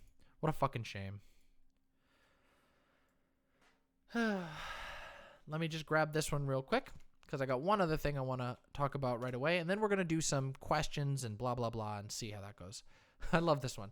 That absolutely pointless $1.5 trillion Fed infusion after months of, but how will you pay for it, for anything useful has pushed me closer to burn it all down than ever in my entire life. What the fuck are we doing here, people? These fucking idiots and monsters need to go. And I gotta say, I sign on to that 100%. Because these fucking idiots have got to go. We gotta restructure this system or we're fucked. Now, there's one last thing I want to talk about with regard to coronavirus and the system. And that's an important detail that all of you guys need to keep in mind. It's something I've been keeping in mind. And this is actually, I'm going to borrow the words of our boy who was on Joe Rogan earlier, which is to say that we should not be preparing for a disease blizzard. We're acting like we're preparing for a blizzard with everybody going out and rushing to get all the supplies and stock up that they need and all this stupid shit and trying to rush the markets to get the masks and the hand sanitizer and the toilet paper and the fucking canned food. All that shit isn't going to matter because coronavirus, no matter what we do, even if we were to just suddenly snap and direction change overnight, is not going to go away for months. This shit is going to be around for months, and it's going to be putting these pressures for months onto our system. We've seen what's happened over the course of a couple of days. A few days ago, we were talking about the possibility of maybe in the future schools closing. Now schools are closing everywhere. Now they're Washington, Oregon, California all have banned events that are 250 people gathering in one place or more. That means conventions closed, big church gatherings closed, banned. These are banned. You cannot do these things. You will be in trouble with the government if you do these things right now. And that's happened in the course of a few days. And guess what? We've only tested 77 more people, so it's not getting better. This is only going to spread faster. These things are only going to be hit harder. And as the pressure increases on the health system, what happens if you break your leg and you need to go in and there's no beds available in your local emergency room because it's all taken up by old people who are struggling with the disease? What are we going to do? That's a tough fucking question, isn't it? Because there's almost nothing that we as individuals can do to fix the systemic problem. Because it's a systemic problem. Only a collective response can fix it. Only us saying, enough. We are not going to give any more relevance to Donald Trump. We're not going to give any more relevance to people like Joe Biden, who will not get the changes that we need to survive these things. To stop this suffering of Americans, this mass suffering of Americans. Instead, we need to start having, oh no, my camera. What happened? Hold on just a second. Let me just fix my camera. My camera went out. Uh-oh. That's not good. Let me see what's going on.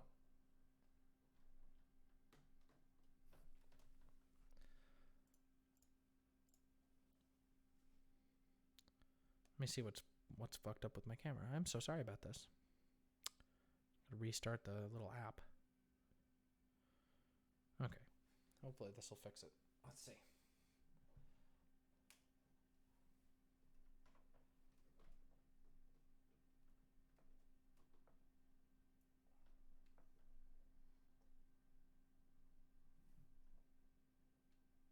Let's see if it,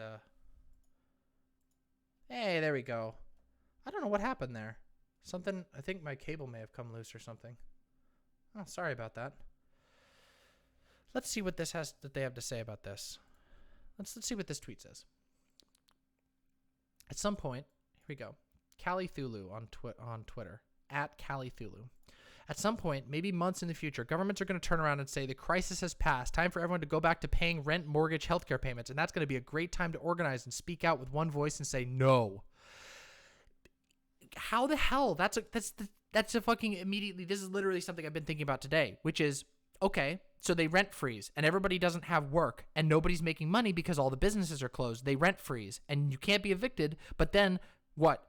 The second the emergency is called, then all of a sudden you're just supposed to magically come up with money? No, there needs to be action to say the people who have the money don't need any more right now. We will not survive as a country if we allow the landlords and the banks to immediately start hawking back all the missed payments that you've had because of the sickness. We need to address these things very seriously.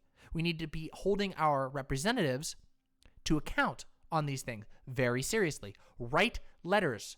If you do not know, like, that is the easiest thing that you can do besides like talking to other people. Talking to other people about these ideas is fucking crazy important. The only way we fix this problem is by mobilizing a collective solution. So what do? You connect with people. You write letters to people. You share the ideas. You stand. And when people need help, you work with them. This is the only real practical thing that all of us can do. That's what I'm doing right here. The whole reason I'm building this community is because I don't want the people that I care about, you guys, my family, to suffer under the system. We have to start making a systemic change. We have to make a collective change. That's not true, actually, Freda. That's actually very not true. Coronavirus, quote unquote, coronavirus only kills people who are taking up hospital beds. That's not true at all. It affects immunocompromised people. It affects people who have other conditions. So, for example, if you have asthma, if you happen to have the flu already, you're going to be affected really badly by it. It doesn't only kill old people who are taking up hospital beds. And even if it did, don't you think that probably some people care about some of those old people? Like, these are people's parents and family and people that we're talking about. These are humans we're talking about. So yes, there's a certain like dark humor to the idea of a boomer plague going on, but it's very, very true that it's not actually that. Yes, children are not very affected by it, but anybody could be put in danger. You never know. And also, when you're sick, you can't fucking do other stuff because you feel like shit. So even if it doesn't put you into danger, you are going to be taken out. I mean, that's a really stupid take, Feta. I'm sorry, but that is a really stupid take. If the corona doesn't get them, old age or the common flu will get them. Like, okay, so like, your solution is just that you just give up and let people die? Like, that's a pretty fucking lame take. If there can be one little silver lining to the crisis, maybe it can be that more and more people will start to see that society doesn't have to be this way. That capitalism isn't good or humane or rational, and that a different world is indeed possible. If you can defer interest payments today, why not every day? If you can give us healthcare today, why not every day? If you can prevent evictions today, why not every day? That needs to be our demand, our rallying cry. I gotta say, this is a fucking good-ass thread, and I am going to retweet it. This is a good-ass thread. I'm gonna retweet this shit. If the stock market and capitalism are this broken and they're failing us completely at the moment, we need a functional system the most. Why not eliminate the system that isn't working and find a better way to live? Sometimes people point out that if everyone just stopped paying rent at the same time, there would be nothing that landlords could do about it. This could be a great moment to demonstrate that for real. This is absolutely true. Keep in mind that at the end of the day, that landlords rely on violence of the police, but the police only follow the law. So the law has to be written in a way that favors people and not fucking owners who already have all the money. Yeah, exactly. We all die sometimes, so no point in doing anything. Yeah, okay. I mean, literally. Yeah, let this be the end of capitalist realism. Capitalist realism is something we will go over on another stream. But absolutely.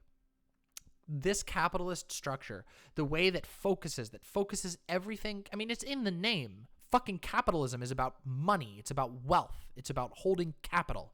It's about holding things that can make you more money and amassing those things. That system does not work. It doesn't work. We may have it, on a big scale, we can say society has existed in some form or another for all of time. That doesn't mean that it's a working system. Oh, of course. Absolutely. Absolutely, Freda. Infinitely. We've been talking about this all day. Any socialist system would be able to handle this better. Oh. Uh-oh. Freda, are you going to give me the Vuvuzela argument? We've seen it work better here, Freda. Here. We have seen socialistic structures work better here. Sorry.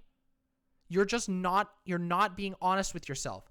The only reason our society that we even know today exists is because of the New Deal. America would have collapsed into absolute obscurity if it wasn't for the New Deal. The markets were crashing. People were dying. There were not laborers to restart the factories because people were dying.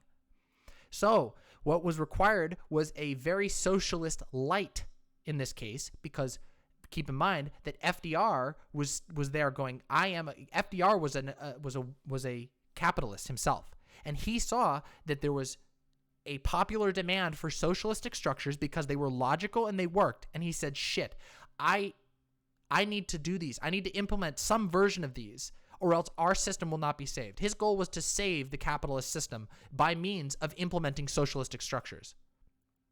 No, it didn't. Socialism in the 70s. Wait. I don't even need to go. What are you talking about? Did socialism ruin the UK in the 70s? What are you talking about? Your kingdom, your fucking country is still a monarchy. I will say, at least you have a socialized medical system that your buddies there, Boris Johnson and whatever, are looking to gut because they're literally simping to America. Hardcore simps. The UK is basically simping so hard to the US right now that they're literally letting US venture capital firms buy out your healthcare system. And keep in mind that Boris Johnson and his buddies were fucking Glooby. I'm serious. What else do you call it? What else is the right word? They're fucking simps. They're sitting here going, "Oh, please buy out our healthcare system, please, so that we can make money too. We want to be the rich new people in the world. We want to kiss up to Donald Trump." And they want to gut a system that's been working better and better and taking better care of people. I mean, Freda, it's literally on its ass because the conservatives in your country have gutted it. Yeah, the system is broke because of people like you. It's broke because of people like you. Simps. Motherfucking simps. You guys want to kiss up to capitalists and let them squeeze you for healthcare. Do you know what the healthcare system is like here? It's fucking miserable. I don't know, dude. I don't know. Yeah, this is the stick in the bicycle spokes meme. This is literally, it is circular logic. People like Boris Johnson will be like, the NHS isn't working no more. And then it'll be like, well, why isn't it working anymore? So, well, we cut it. We cut the funding. And it's like, okay, so maybe you should restore the funding. Yeah, but it wasn't working no more. That's like the UK conservative argument about the NHS. Fucking stupid.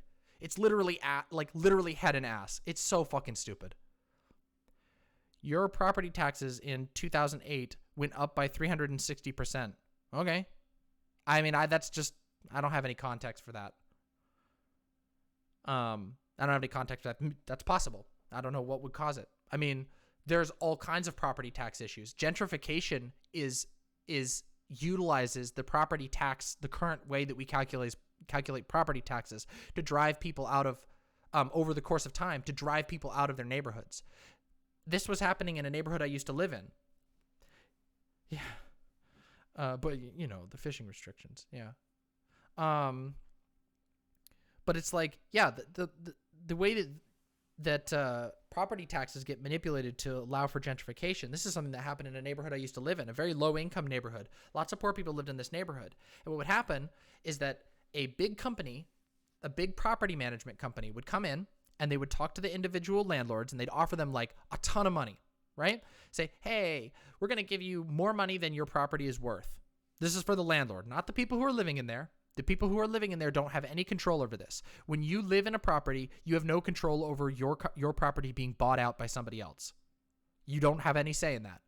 So those people buy it out, and then over the course of the next few years, they slowly raise the rent, sometimes like just using the legal rent raising, other times because they are buying other houses in the neighborhood that they're able to get people out of and then upgrade those homes into quote unquote nicer homes, which are usually not nicer. They just look nicer and can be appraised higher. Yeah, I mean, that is something that happens. The property value gets overassessed and then it drives people out. Voltaire, you are suffering right now. What you are talking about is the result of capitalism. Just because they utilize the tax system as it is, which is written by capitalists, not by progressives, not by socialists, these tax systems were written largely by capitalists, and they were designed to help their cause and not yours. Voltaire, this is something that we've come to a lot. A lot of the problems that you're having in your life seem to be caused by the same exact sources that I'm pointing out on this stream. When you're getting crowded out of your neighborhood because developers are coming in and buying property and and cranking up the neighborhood's property value, which results in the property taxes for that region being readjusted up, it literally squeezes people out until they can't pay for their own home anymore, and then they have to move.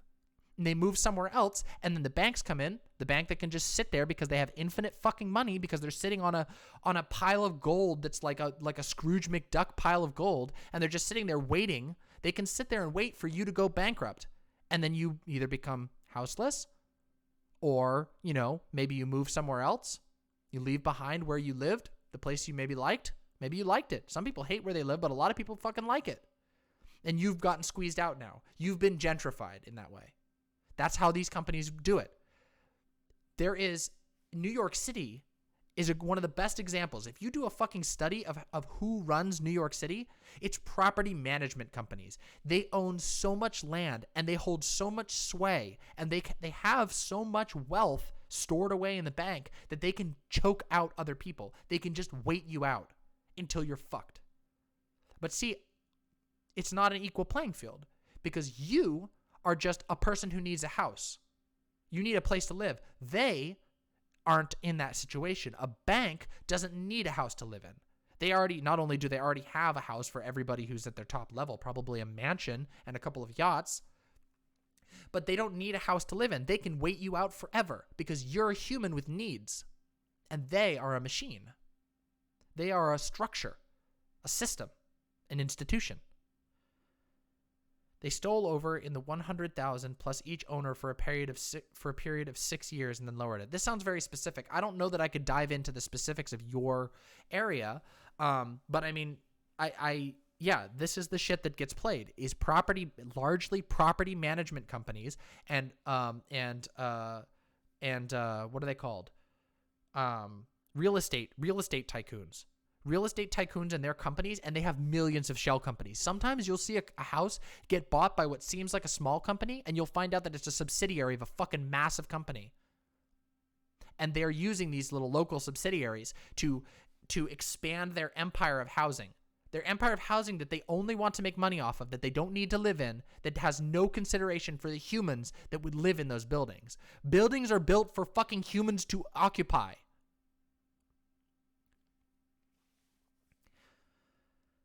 And yet here we are. This is the state. This is the state of discourse in the United States of America. And yeah, so I don't know if Freddie's still here or if Freddie ditched and ran. Probably ran. But Freddie, that's the problem. That's your capitalist system fucking you. And same goes for you, Voltaire. That system is only enabled because we live in a system where housing is not seen as a right, where housing is seen as a commodity. It can be traded and bought. It's not seen as a need. And in fact, we're at the point where water and food are being treated as commodities and not as needs. They are not prioritized. Do you think that the United States, in its current state, thinks about what would happen if there was to be, I don't know, an even worse crisis than this? Some sort of natural disaster that prevented us from getting food from other places? We import so much food. The plants that we grow here in the States is like corn because it's profitable. Again, all of these systems point back to the same fucking problem, which is that everything is structured around being a fucking simp to corporations, a simp to fucking billionaires. That is the problem. And people need to fucking realize this, and they need to realize it quick. I don't even have my pen. You need to fucking realize it quick. Because if we don't, we're going to all end up on the street. Yes, it's a sneak preview of the looming climate crisis. Just imagine. This is only going to get worse if we do not do something. We need to take action now. We need to wake up and start questioning shit. And not just spouting the same old, what about Venezuela? Blah, blah, blah. Fucking, what the fuck are you talking about? That's the shit that I hate. It's always a distraction away from what actually fucking matters. It's absurd.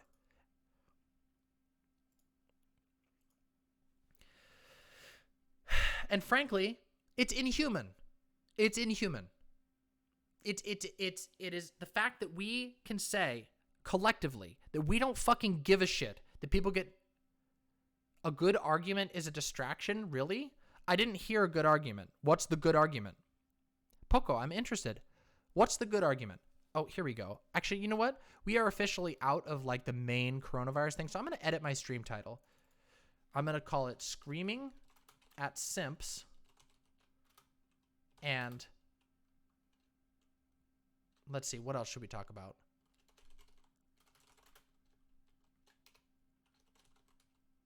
Screaming at Simps.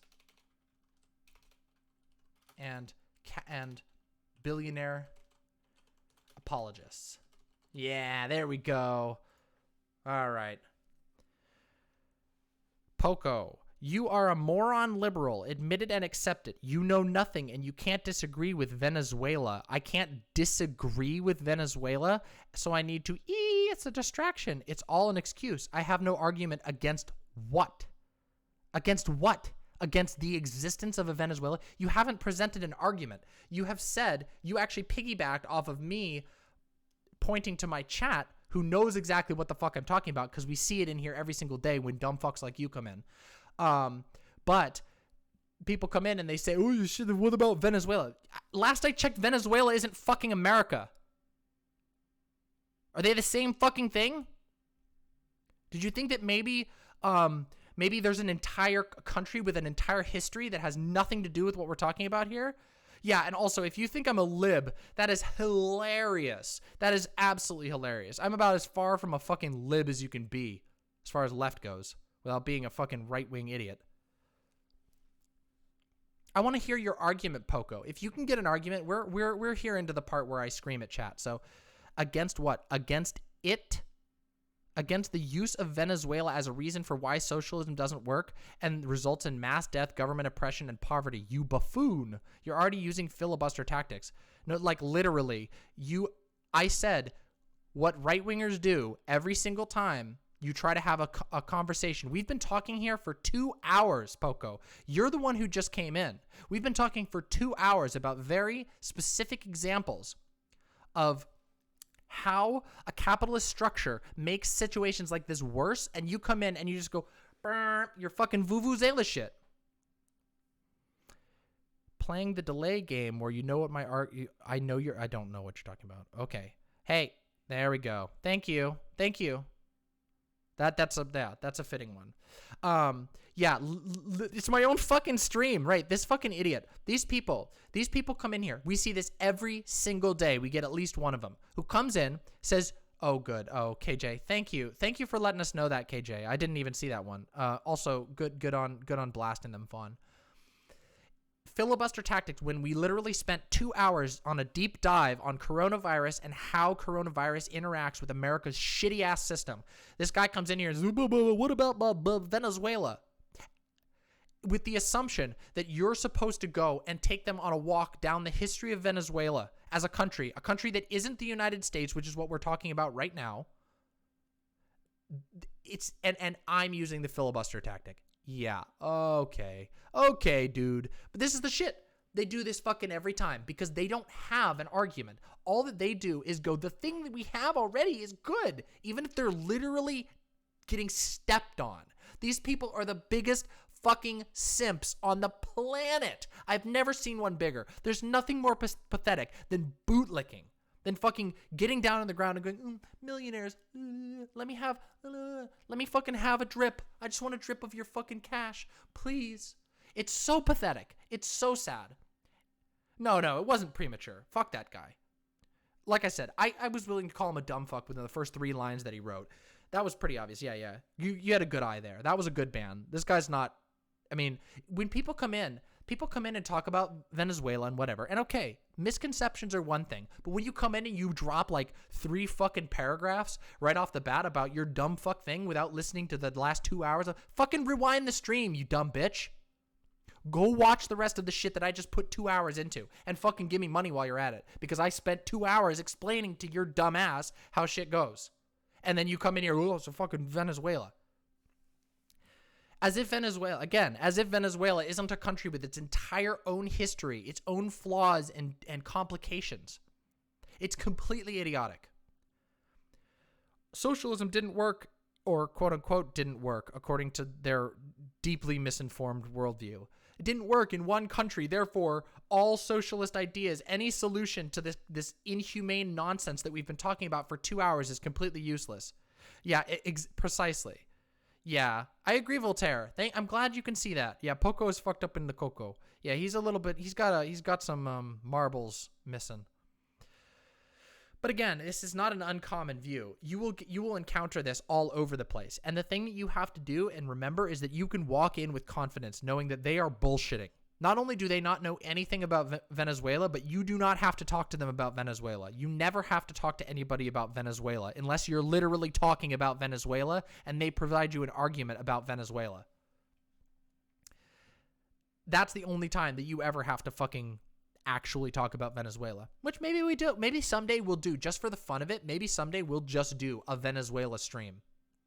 That would be cool, right? We can actually talk about Venezuela. That would require me to do a lot of research, though, because imagine if somebody was to just think for a second. Anybody who even has, Fawn, you're right. Most right-wingers don't actually read or research into the countries they're using as bad examples because they don't really fucking care about Venezuela or Venezuelans. They've been told by other right-wingers to use it. Exactly. It's literally a thought-terminating cliche. They fucking repeat this shit over and over and over again. They train themselves to be like, well, what about Venezuela? And like a couple of little bullshit quips that seem like they might have some credibility to it, but they never actually do. Their goal is to waste your fucking time. But see, they're really bad at wasting my time because every single time one of these motherfucking idiots comes in here, we end up talking about substantive crap. So again, all I can say is right-wingers give me free content all the time. And I fucking love it. And I hope they keep coming. I hope they keep coming and keep getting banned and keep giving me stuff to actually teach people about. Yeah, they know it's a massive distraction. Well, that's a lot they rely on that. I've said this in the past before. But the right wing of American politics specifically, but the right wing politics in general rely on sort of plastering a very thin layer of propaganda over everything. It's all thought terminating. If you scratch a little bit, it all starts to flake apart. You start to see the lies. Remember when we went over Steven Crowder's video and every single thing that he said, even from the title of the video, was either a lie or a misrepresentation of the truth, to a ridiculous degree? We did that on another stream, one of my earlier streams. It's nuts. I don't know what that term means, Voltaire. But yeah, it's a distraction. But it's not just a distraction. It's part of a bigger tactic. It's part of a bigger tactic where they paint over everything with this like these shitty ideas, and you have to waste your time trying to scrape it all off. Or you can just say, fuck it. I'm ignoring this shit. I'm not going to deal with somebody who's going to come in here with no intention to learn, no intention to actually engage in real faith, and just repeat paper thin propaganda. It's absolutely stupid is what it is. And the quicker that you realize that they do this all the time, the sooner that you can actually address real things. When somebody comes in here talking about Venezuela, or if you're on Twitter and somebody is like, oh, what about Venezuela? Just say, well, hey, we're not talking about Venezuela right now. If you want to talk about Venezuela, there's a time and a place to talk about Venezuela. But right now, we're talking about whatever thing you're actually talking about. And then you can go, do you have any answers besides what about Venezuela to my critiques of this system? When we're sitting here saying, hey, in America, we have very few job protections. We have now a huge cut to our ability to provide food to people. We have all of these. We have no real tenants' rights. We have a very weak healthcare system. And all these things are really troublesome. And there are solutions on the table being proposed by politicians in America right now, like Bernie Sanders. Then you talk about these things. Make them engage with that if they really want to engage with you. If not, they're wasting your time. People come to you, make them engage with you on the topic you're talking about.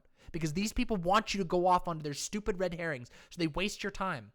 But you got to remember, there are people who want to hear what the fuck you have to say. And there are people who are receptive to actual solutions, who are the only thing that right-winger is hoping to do is hope that you don't have the time to talk about that shit. Talk about the same shit we've been talking about in here all day. Well, not all day, but for the last 2 hours. Which was way more productive and way more interesting and more informative. By addressing the actual problems, but instead of just motioning vaguely to like what Venezuela or a failed socialist state or whatever you want to motion vaguely to. Instead, we've been talking about what's actually happening here, the problems with the things that are unfolding here, and what we can do about them, and how we approach that. That is productive. That's fucking actually productive. But again, the right wing has nothing to lose. You know what I mean? They're sitting on money. What they want you to do, they don't want to think about shit. They want to just fucking waste your time. Marinara. Also, people see socialism as a single monolithic binary thing instead of an entire spectrum of policies and approaches. Yes, they do. They see socialism. People literally, they do the thing. They memify it. They turn socialism into like a straw man instead of recognizing that like this isn't even a left versus right thing. This is just an anti-intellectual versus intellectual thing. The anti-intellectual approach is to simplify everything into the most simple form that you possibly can and recognize there's no nuance or claim that there's no nuance or complexity to anything ever. You just fucking, everything is black and white. And that is the sort of anti-intellectual worldview that is incredibly popular on the right. But again, it isn't just a right-wing thing. It doesn't matter where you fall on the political spectrum. If you are engaging in anti-intellectual thought, you're going to be avoiding learning things. You're going to be avoiding actually confronting facts and going, And that's what they do with socialism. By having the vuvuzela, the Venezuela thing, they use that as like I said, it's a fucking straw man. It's a fucking scarecrow that they put up. And then they hope that you'll get engaged with that and not realize that they're wasting fucking time and they're not actually bringing any arguments to your discussion. They're not bringing any actual, they're not disagreeing with you. They're not conflicting with the things that you're saying. When you're proposing a potential solution, they're just sitting there hoping that you stop talking about it at all. The right wing flourishes on silence.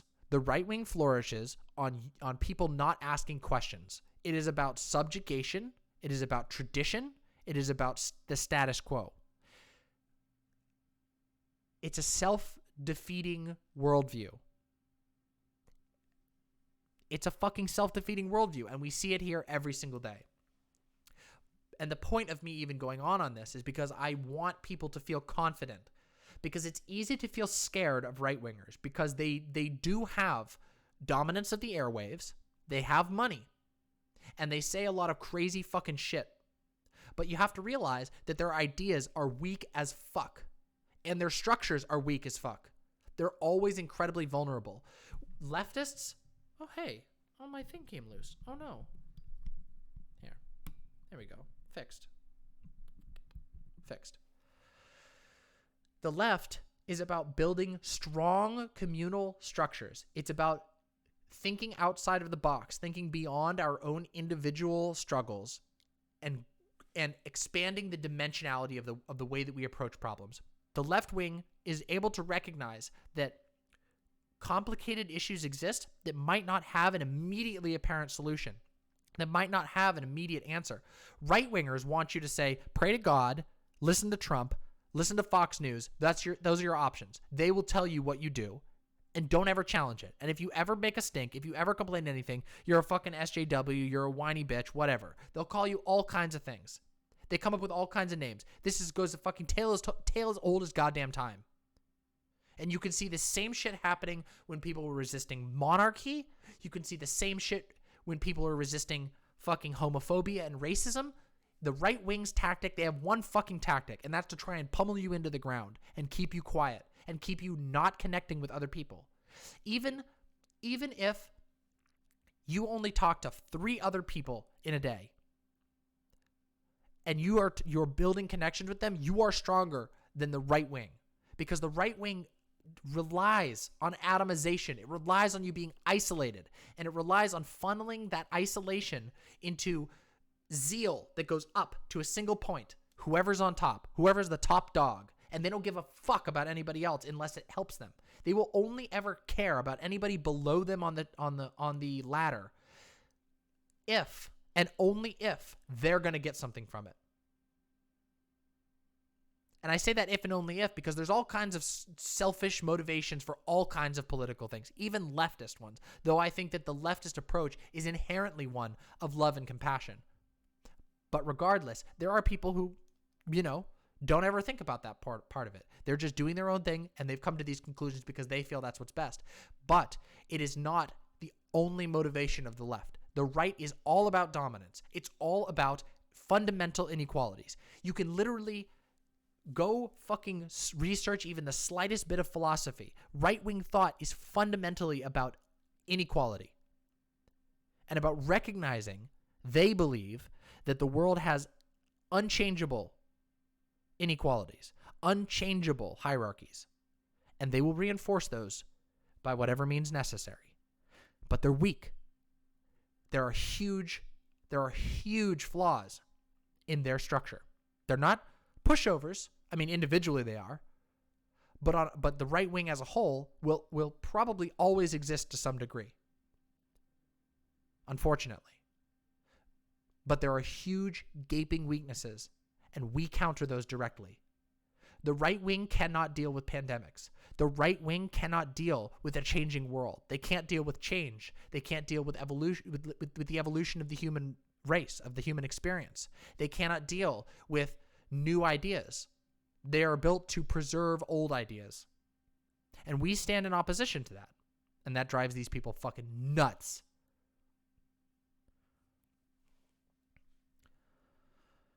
Man, I feel like nothing that I follow up with that will be interesting. I feel like that was actually a fucking hell of a rant I got off on. How is everybody doing? How's everybody in chat doing? We have a ton of viewers, actually. I'm actually pretty blown away at how many people we actually have. It's showing that we only got 4 up here, but I'm seeing in chat there's a ton of people, so there's probably a lot of people on mobile. I don't know how well mobile viewers show. Y'all feeling good? You're doing animation pencil test? Well, if there's anybody listening now who isn't a follower or isn't a subscriber, don't subscribe to me if you can't afford it. But if you can, shoot me a follower and a subscribe. The more subscribers we get, the more emotes we get. The more subscribers we get, the more followers we get, the bigger I can build this channel, the better, the more research I can do, the more equipment I can get, and, hopefully we can grow this into a motherfucking powerful community. And who knows, even if we're small and powerful, we have a community. We will be able to help each other move and mobilize on a political level. Yeah, follow if you're epic. If you're epic, follow. If you want to be as badass as Glooby, then you shoot some bits my way, shoot some subscriptions my way, because I would fucking love it. But regardless, I'm going to be grinding as long as I can at this, because this is what I believe in. I believe very strongly that together we can actually build a better future. And because I don't think that there's any other real way to live a life, in a fulfilled manner. Yeah, well, I'm actually going to be going on another podcast at some point. I am hoping at some point. Yeah, the Raj Royale. I don't even know if I could handle the Raj Royale. That seems like a long way off. But that's like a dream. That's like a pipe dream. That would be fucking crazy. Yeah, it would be. I think I could do okay. I have a lot of things to practice. My square brain, the like sometimes gets the best of me. Where I just fucking out goes the thought. But in general, I think I do a very good job of, I certainly know what I stand for. And this is something that I spend a lot of time thinking about, a lot of time researching. Even my documents for the stream. But yeah, that would be wild as fuck. That'd be awesome. I mean, hell, I'd love to be able to have a conversation with Vosh someday. I'd love to have a conversation with, nearly any of the lefties. I'd love to have a conversation with. It'd be hella cool. But yeah, it's damn. It's been fucking crazy. I mean, I can't even believe we got this far this fast, but it's been a hell of a time. I've had a fucking blast every single stream I've done. You know that these streams sometimes make me fucking crazy nervous. See, that's one thing I don't have in common with a lot of other streamers. Some streamers really don't get nervous at all. When it's time to get on camera, I get nervous as shit. But when I turn the camera on, I always have a fucking blast. And I always have a blast mostly because of you guys. Because of all you guys here. I gotta watch your stream sometime, Glooby. I didn't even know you were streaming lately. I've been so like... Oh, yeah, Marinara. Oh, I have a whole bunch. I've actually been editing a bunch of clips. It's so much because I got, my last stream was like 6 hours. I ended up going for like 6 hours. Yeah, affiliate gang. Hell yeah. But I put a highlight up of some of my Ariel Scarcella stuff. I'm going to be putting a bunch of those up onto YouTube soon, hopefully.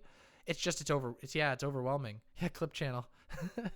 Yeah, no, I'm putting a whole bunch of clips up. I want people to be able to access my videos out of a stream, because I think a lot of the stuff that I do, at least the way that I go into it, I go pretty deep into topics. I think those could be useful to people, even if I have a little bit of the I always want to be able to interact with chat. Like, I fucking love interacting with chat. I especially love yelling at the fucking simps that come in here, except for when they get really stupid, then they get boring. But when they come in here and they're actually like fucking, I don't know, they put up a fight for a while, it's fun as fuck. Yeah, chat makes the streams. Once again, I fucking love streaming in and of itself is like almost like a collaborative thing. And yeah, I got to do a lot of research and I got to be on the camera and whatever. But the way that I interact with you guys and the way you guys interact with each other is fucking fascinating. And that shit gets me so fucking excited. And the same thing, I mean, I've been, one of the biggest things that I've been into over the last year that's been actually fucking like motivating me has been being involved in other creators' chats, even small creators. It's fucking a blast to be able to make connections with people. It is such a strength. And especially all of you who are listening, it's especially a strength on the various lefty spheres online. Because even though there's lots of infighting and squabbling and stupid bullshit, at the end of the day, we're all building communities. We're all building things that are meant to enrich us all. Yeah, it's my job. I mean, hopefully someday. That isn't right now. But someday I hope this could be my job. But my job is to help facilitate discussion, to help inspire discussion, and help, provide the jumping point for everybody to talk about shit and to spread ideas. And that is so radical. It gets me so fucking excited. I don't know. That's what happens every time. Every time I come here, I always am like, fuck, this has been such a great ass time. And I even but to not get too far off the point, Marinara, I went back and watched some of my shit from the other day. I was proud of myself. I was cringed at first to hear my own voice, but I was proud of some of the shit that I got on there. I can't believe we fucking got Ariel Scarcella just saying, yo, yeah, I'm a TERF, right on the fucking screen. That was awesome. And I'm definitely turning that. I'm going to turn some of these into like memes for Twitter, because I really want to have like little Twitter videos that I can like be like, here you go. You guys can toss this around if you ever run into somebody who's like fucking, I don't know, Ariel Scarcella, like turf denialist. You can just literally just shoot my clip over there. That's one of the things I really want to do. And I'll let you all in because, hey, this is a cozy stream now. We've got the most loyal viewers. All of you guys come here all the fucking time, and you have no idea how much that means to me. But I'm going to let you in on some of the things I really want to do, which is someday I want to build playlists on YouTube and Twitch where if you have an argument that you're encountering, specifically a specific argument, you can go grab that video and you can, if you don't want to argue it yourself, you can just fucking drop my video in those motherfuckers' faces and then they'll get blown the fuck out. And you don't have to waste any time running around and like dealing with this stupid bullshit with these Venezuela bullshit. And I don't know if this is in the works for me. It's something I'd like to do someday in the future, but to make structured and edited, like specifically edited, not just stream highlights, but like structured videos that directly address these common arguments. Because something that I've realized, something that I found that was really hard was one day I got swarmed. I'm going to tell you a little anecdote, Andy, here that I think is pretty interesting. One day I got swarmed by Andy Neo fans, and I was trying, like, I was like, God damn, like, I know these motherfuckers, like, they're so bullshit, and they're using, like, age-old fucking arguments that everybody have known have been debunked. But finding the right videos for each of their arguments in a timely manner where like you can keep up with the Twitter thread is really, really hard to do. It's actually really frustrating. And there's very few people who actually have done that. Now, I know for a fact that nearly every left tuber of any notoriety has at least at some point done some sort of a debunk on Andy Neo or his little like cadre of simps. But finding that at a moment's notice is pretty hard. So you end up having to just go and redo the argument and try and find all the news articles and the videos and all that shit. And it's really inconvenient. Well, time is a premium. Time is always at a premium with these people. And it's especially at a premium when you're in the middle of a coronavirus outbreak and a fucking climate crisis. So what I want to do is use the power of the internet to have a whole bunch of really well-organized little snippets and videos, and sometimes even long ones maybe. We can do ones like if we want to do a Scarcella, but the goal is to have short shit so that people will actually watch it on Twitter, and that these things will be there. So there will be a counter narrative. So there will be people in the comments going, oh, wait a minute, people are giving pushback to these idiots. You know, like Andy Neo, who's a piece of shit. And everybody who actually looks into him knows he's a piece of shit, but a lot of people don't look into him and never know that he's a piece of shit. And then his stupid videos and his stupid arguments and his statements all make the rounds. We can stop that, or at least I hope I can help. But I got to get there. So I got to get there first. And that might be a way off. But yeah, thank you for that. That's a fucking crazy question, Marinara. Good one. But yeah, I do. I've made one highlight, and I'm hoping to actually edit videos going forward. I'm probably going to, try and get into a cycle of like editing my videos on the days that I'm not streaming. That way that I have stuff going up in between. But I don't know anything about like keeping up with algorithm and all that nonsense is like way beyond my current like knowledge. All I know is what I'm doing. So, but those are the things I do want to do, just so you all know where I'm aiming with the stream and with the channel and all that shit. And, hopefully as time goes on, I can network a bit, get some fucking help and advice and little tips and whatnot, and, point it in the right direction, and we can see where we can go with this, because I have a lot of fun with it. And also I just genuinely, again, it comes down to the fact that I believe in this shit, that I do this shit because I believe in it. It's not, yes, I would love to be able to make a fucking career here on Twitch. That'd be friggin' amazing. That'd be God tier. But I do this shit because I believe in it. And that's ultimately the motivation behind the shit that I do. And that is the be all and end all for me, is that I'm doing this because I think it's an effective way to get my ideas and some of the ideas I think that maybe other creators miss out.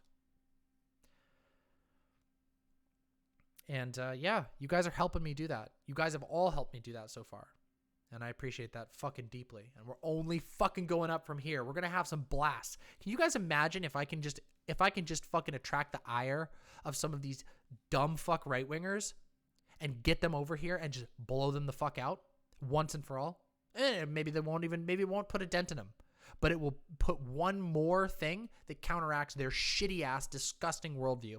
And make no mistake, again, I don't want to go off on a huge rant again, but make no mistake that the people that we're arguing against, the right-wingers that we're arguing against, the Sargons, the Malamemes, the fucking Steven Crowders, the Donald Trump cronies, all of these people hold a disgusting, sickening, inhumane worldview that if it was implemented, unrestricted, it would reduce the world to a completely regressive state.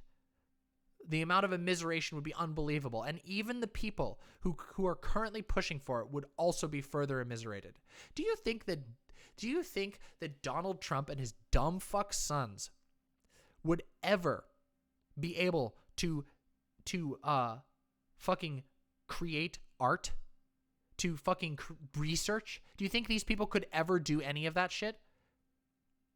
In a world that the world that they support is one that doesn't put any fucking value on art. It doesn't put any fucking value on science. It doesn't put any fucking value on structures that make art and science happen. There's an interesting little analogy that can be made. You know, when you play like a strategy game, have you ever played like fucking Civilization or any of these fucking strategy games? And there's that part in the beginning where you're first trying to get your little base off the ground. And it's like, oh yeah, we got our little headquarters, maybe a city. You're starting to get resources.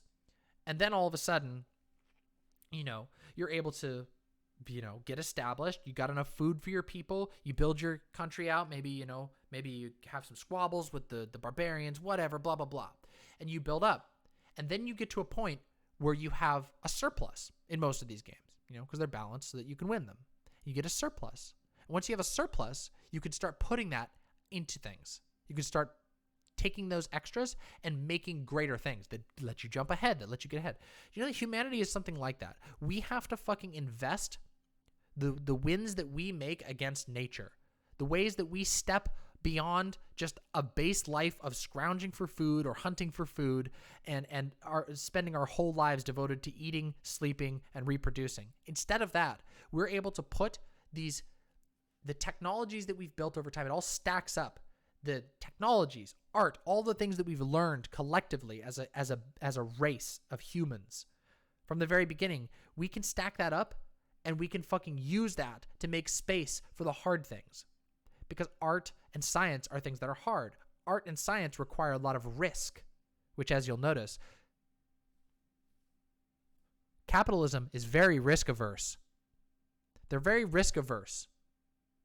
They always end up fucking gambling, but they're very risk averse. Their goal is to always minimize risk in any way that they easily can.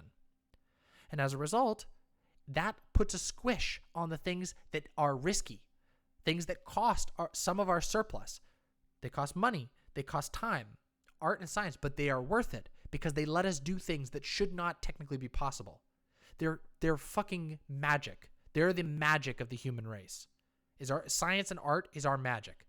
That's what we get in this universe, is science and art. They're things that take a lot of time to think about. They take a lot of trial and error. They take a lot of investment. But they make our lives better than we can even possibly imagine right now. We can't even imagine what technologies will come from the future. And we should build a society. We should build a society that doesn't just put profit first, that doesn't just put personal enrichment first, but instead pushes advancement, and instead pushes to get striving together and developing new ideas, new concepts, fucking new technologies, new arts that you've never seen, new thoughts that you've never had before. You know that there are words and concepts that we are able to discuss right now on stream between everyday fucks. I'm just a fucking everyday bitch. And I can talk to you about crazy shit like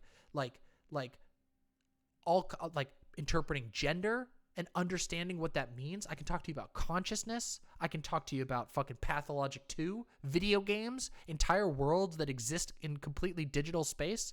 That's fucking crazy. But the right-wing worldview stands in opposition to that. The right-wing worldview, the capitalist worldview, needs to squeeze profit out of everything. And some things are not profitable by the definition of they produce more money immediately or on short term.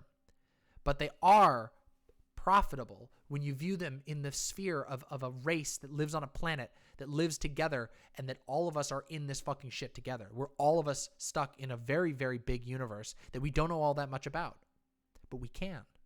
But we can only do that if we build a society that actually lets you do that shit. And what are we seeing? What have we seen today? Everything that we've seen is that the right is distinctly against that. This thread here even fucking talked about some of that. Do you think that a society that waits for you to be hard on your luck so that they can fucking evict you and then turn your house into a luxury condo is one that's going to be productive to producing science, producing new discoveries? Do you think that that's a society that's going to continue making you beautiful music or beautiful video games or beautiful stories? Because I can tell you right now that it will not. People do it anyway because that's what humans do. Fucking poor ass artists, a lot of them queer, a lot of them people of color, fucking strive against a mountain of bullshit to deliver incredible pieces of art and science that benefit the entire planet.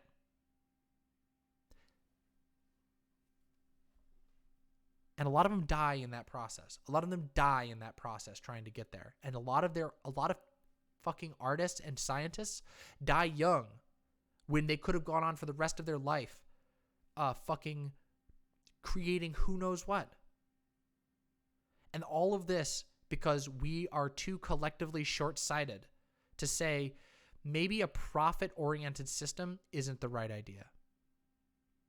Maybe a profit-oriented system is inhumane and flies in the face of what we actually like about life.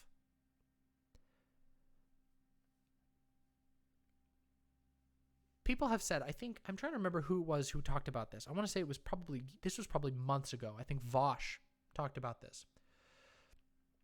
Of asking people to say, hey, have you ever taken a moment and just thought about how much art you consume on a daily basis? When you're riding on the bus, when you're got your headphones in, when you're watching a TV show and they've got it, like maybe you're watching the news even, maybe you're watching the mainstream news and they've got a chyron on the bottom. Oh, hey, what the hell's going on with my camera again? Man, I got to fix this thing. I got to get a new camera. That's the first stream goal is a new fucking camera. There you go.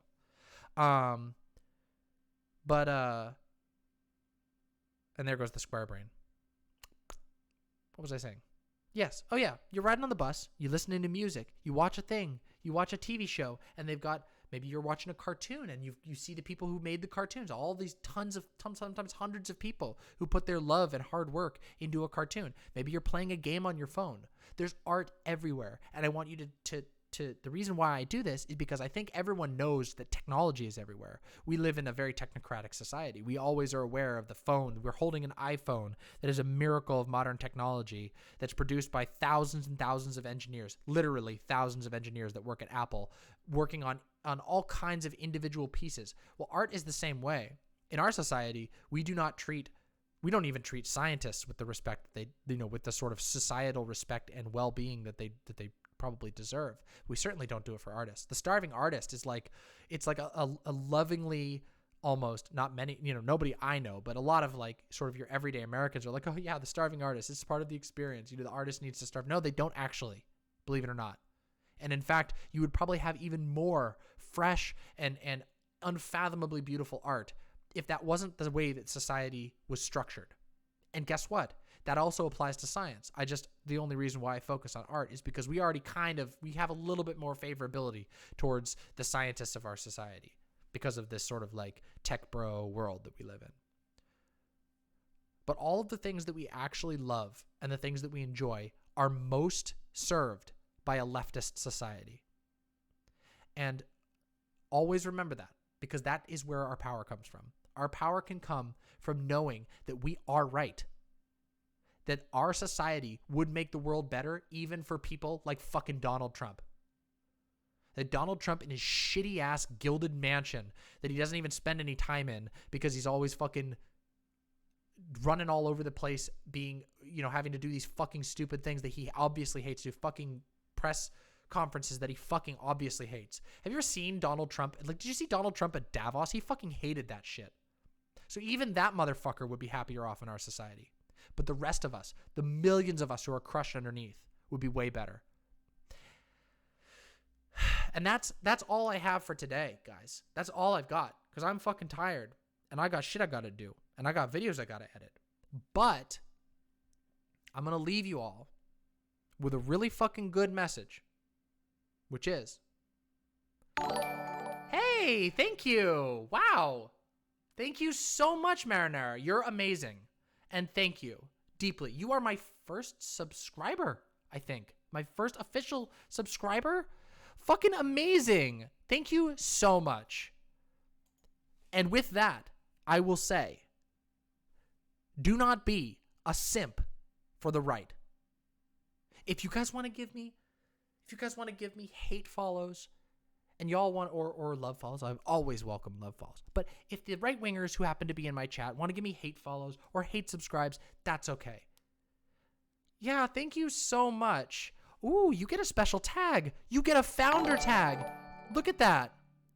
Hey, thank you. Oh, let me see what you got on Discord. Oh, let's see here. Hey! Holy shit! This is amazing. What the fuck? Glooby, what the fuck? That's amazing. Holy shit, that's good. Can I wait, Glooby, please post that in chat. Post that on like an Imgur link. I'm gonna put this in the. I'm gonna put this in our Discord. Are you on the Discord, Glooby? I can't tell. You are. Awesome. Oh wait, I gotta give you a. I'm gonna make you a mod.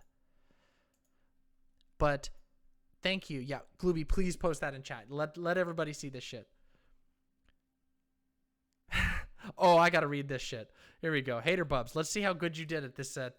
Hey, Mr. Virus. Listen here, Jack. I've heard those lion dog face pony soldiers say you can stop the Joe-mentum. I'm here to tell you, no, I'm not taking that malarkey. I'm not taking that malarkey, Jack. We could do a push-up contest, run laps, have kids touch my hairy legs and bounce them on my lap. Well, whatever you want, man. I understood what roaches were. Yeah, it smells just like old corn pop when we marched in the civil rights movement together. We stood up to the man and said, hey, poor kids can just be as successful as white kids. And my son, when he died in Iraq and also died from a disease before he would have been able to go to Iraq because he wasn't old enough. Anyway, point is, you know the rest. You know. You fucking know. Sniffs child. But yeah, don't be a fucking simp for the right. We can do better than that. We can fucking kick their asses. And we're going to. Together. And, Hater Bubs, thanks for swinging by. I love your fucking... Where do you post in Discord? Oh, there should be... Let me see. Oh. I guess I don't actually have one. Let me make a channel for that. It's going to be called Memes. There we go. You can put that in the memes channel. We'll do memes. It'll be called memes for now, but I'm going to change it to memes and art and stuff. You could plop it right in there. And Glooby, please post your social media stuff so people can follow you. Because, guys, Glooby's amazing. And Glooby's been through a lot of shit and has been a fucking trooper and kept drawing this whole time. And that's fucking inspiring. And that's everything. That's all I got for y'all today. This weekend, we will be having another stream. My next stream will be on Saturday. So if you guys want to tune in on Saturday, it's going to be Saturday around 2 p.m. PST is when I'm aiming to have it. I am going to have a guest on, and we're going to be talking about how coronavirus intersects with racism, with xenophobia, with xenophobia, with right here, milk tea Leninism, Melanie. I'm going to drop her stuff here. Yep, we're going to have a little nice conversation. It's going to be cool shit. It's going to be really in-depth because she's got a whole fucking lot to say about that. So we're going to talk about how coronavirus, the media, and racism all interact to make a fucking toxic little pool. And I think you might be surprised by just how weird and racist the media has been about this and how it actually harms our response to the disease. And that's what we're going to be talking about this Saturday, provided everything goes according to plan. So I will see you all on Saturday, and I will also see you all on Twitter and shit in between. I got a whole bunch of skilled-ass posters in my chat, and I fucking love that shit. All right? So y'all are wonderful. Thank you so much for coming and tuning in today. and we will see you on the fucking battlegrounds of posting. I love you all. Mwah.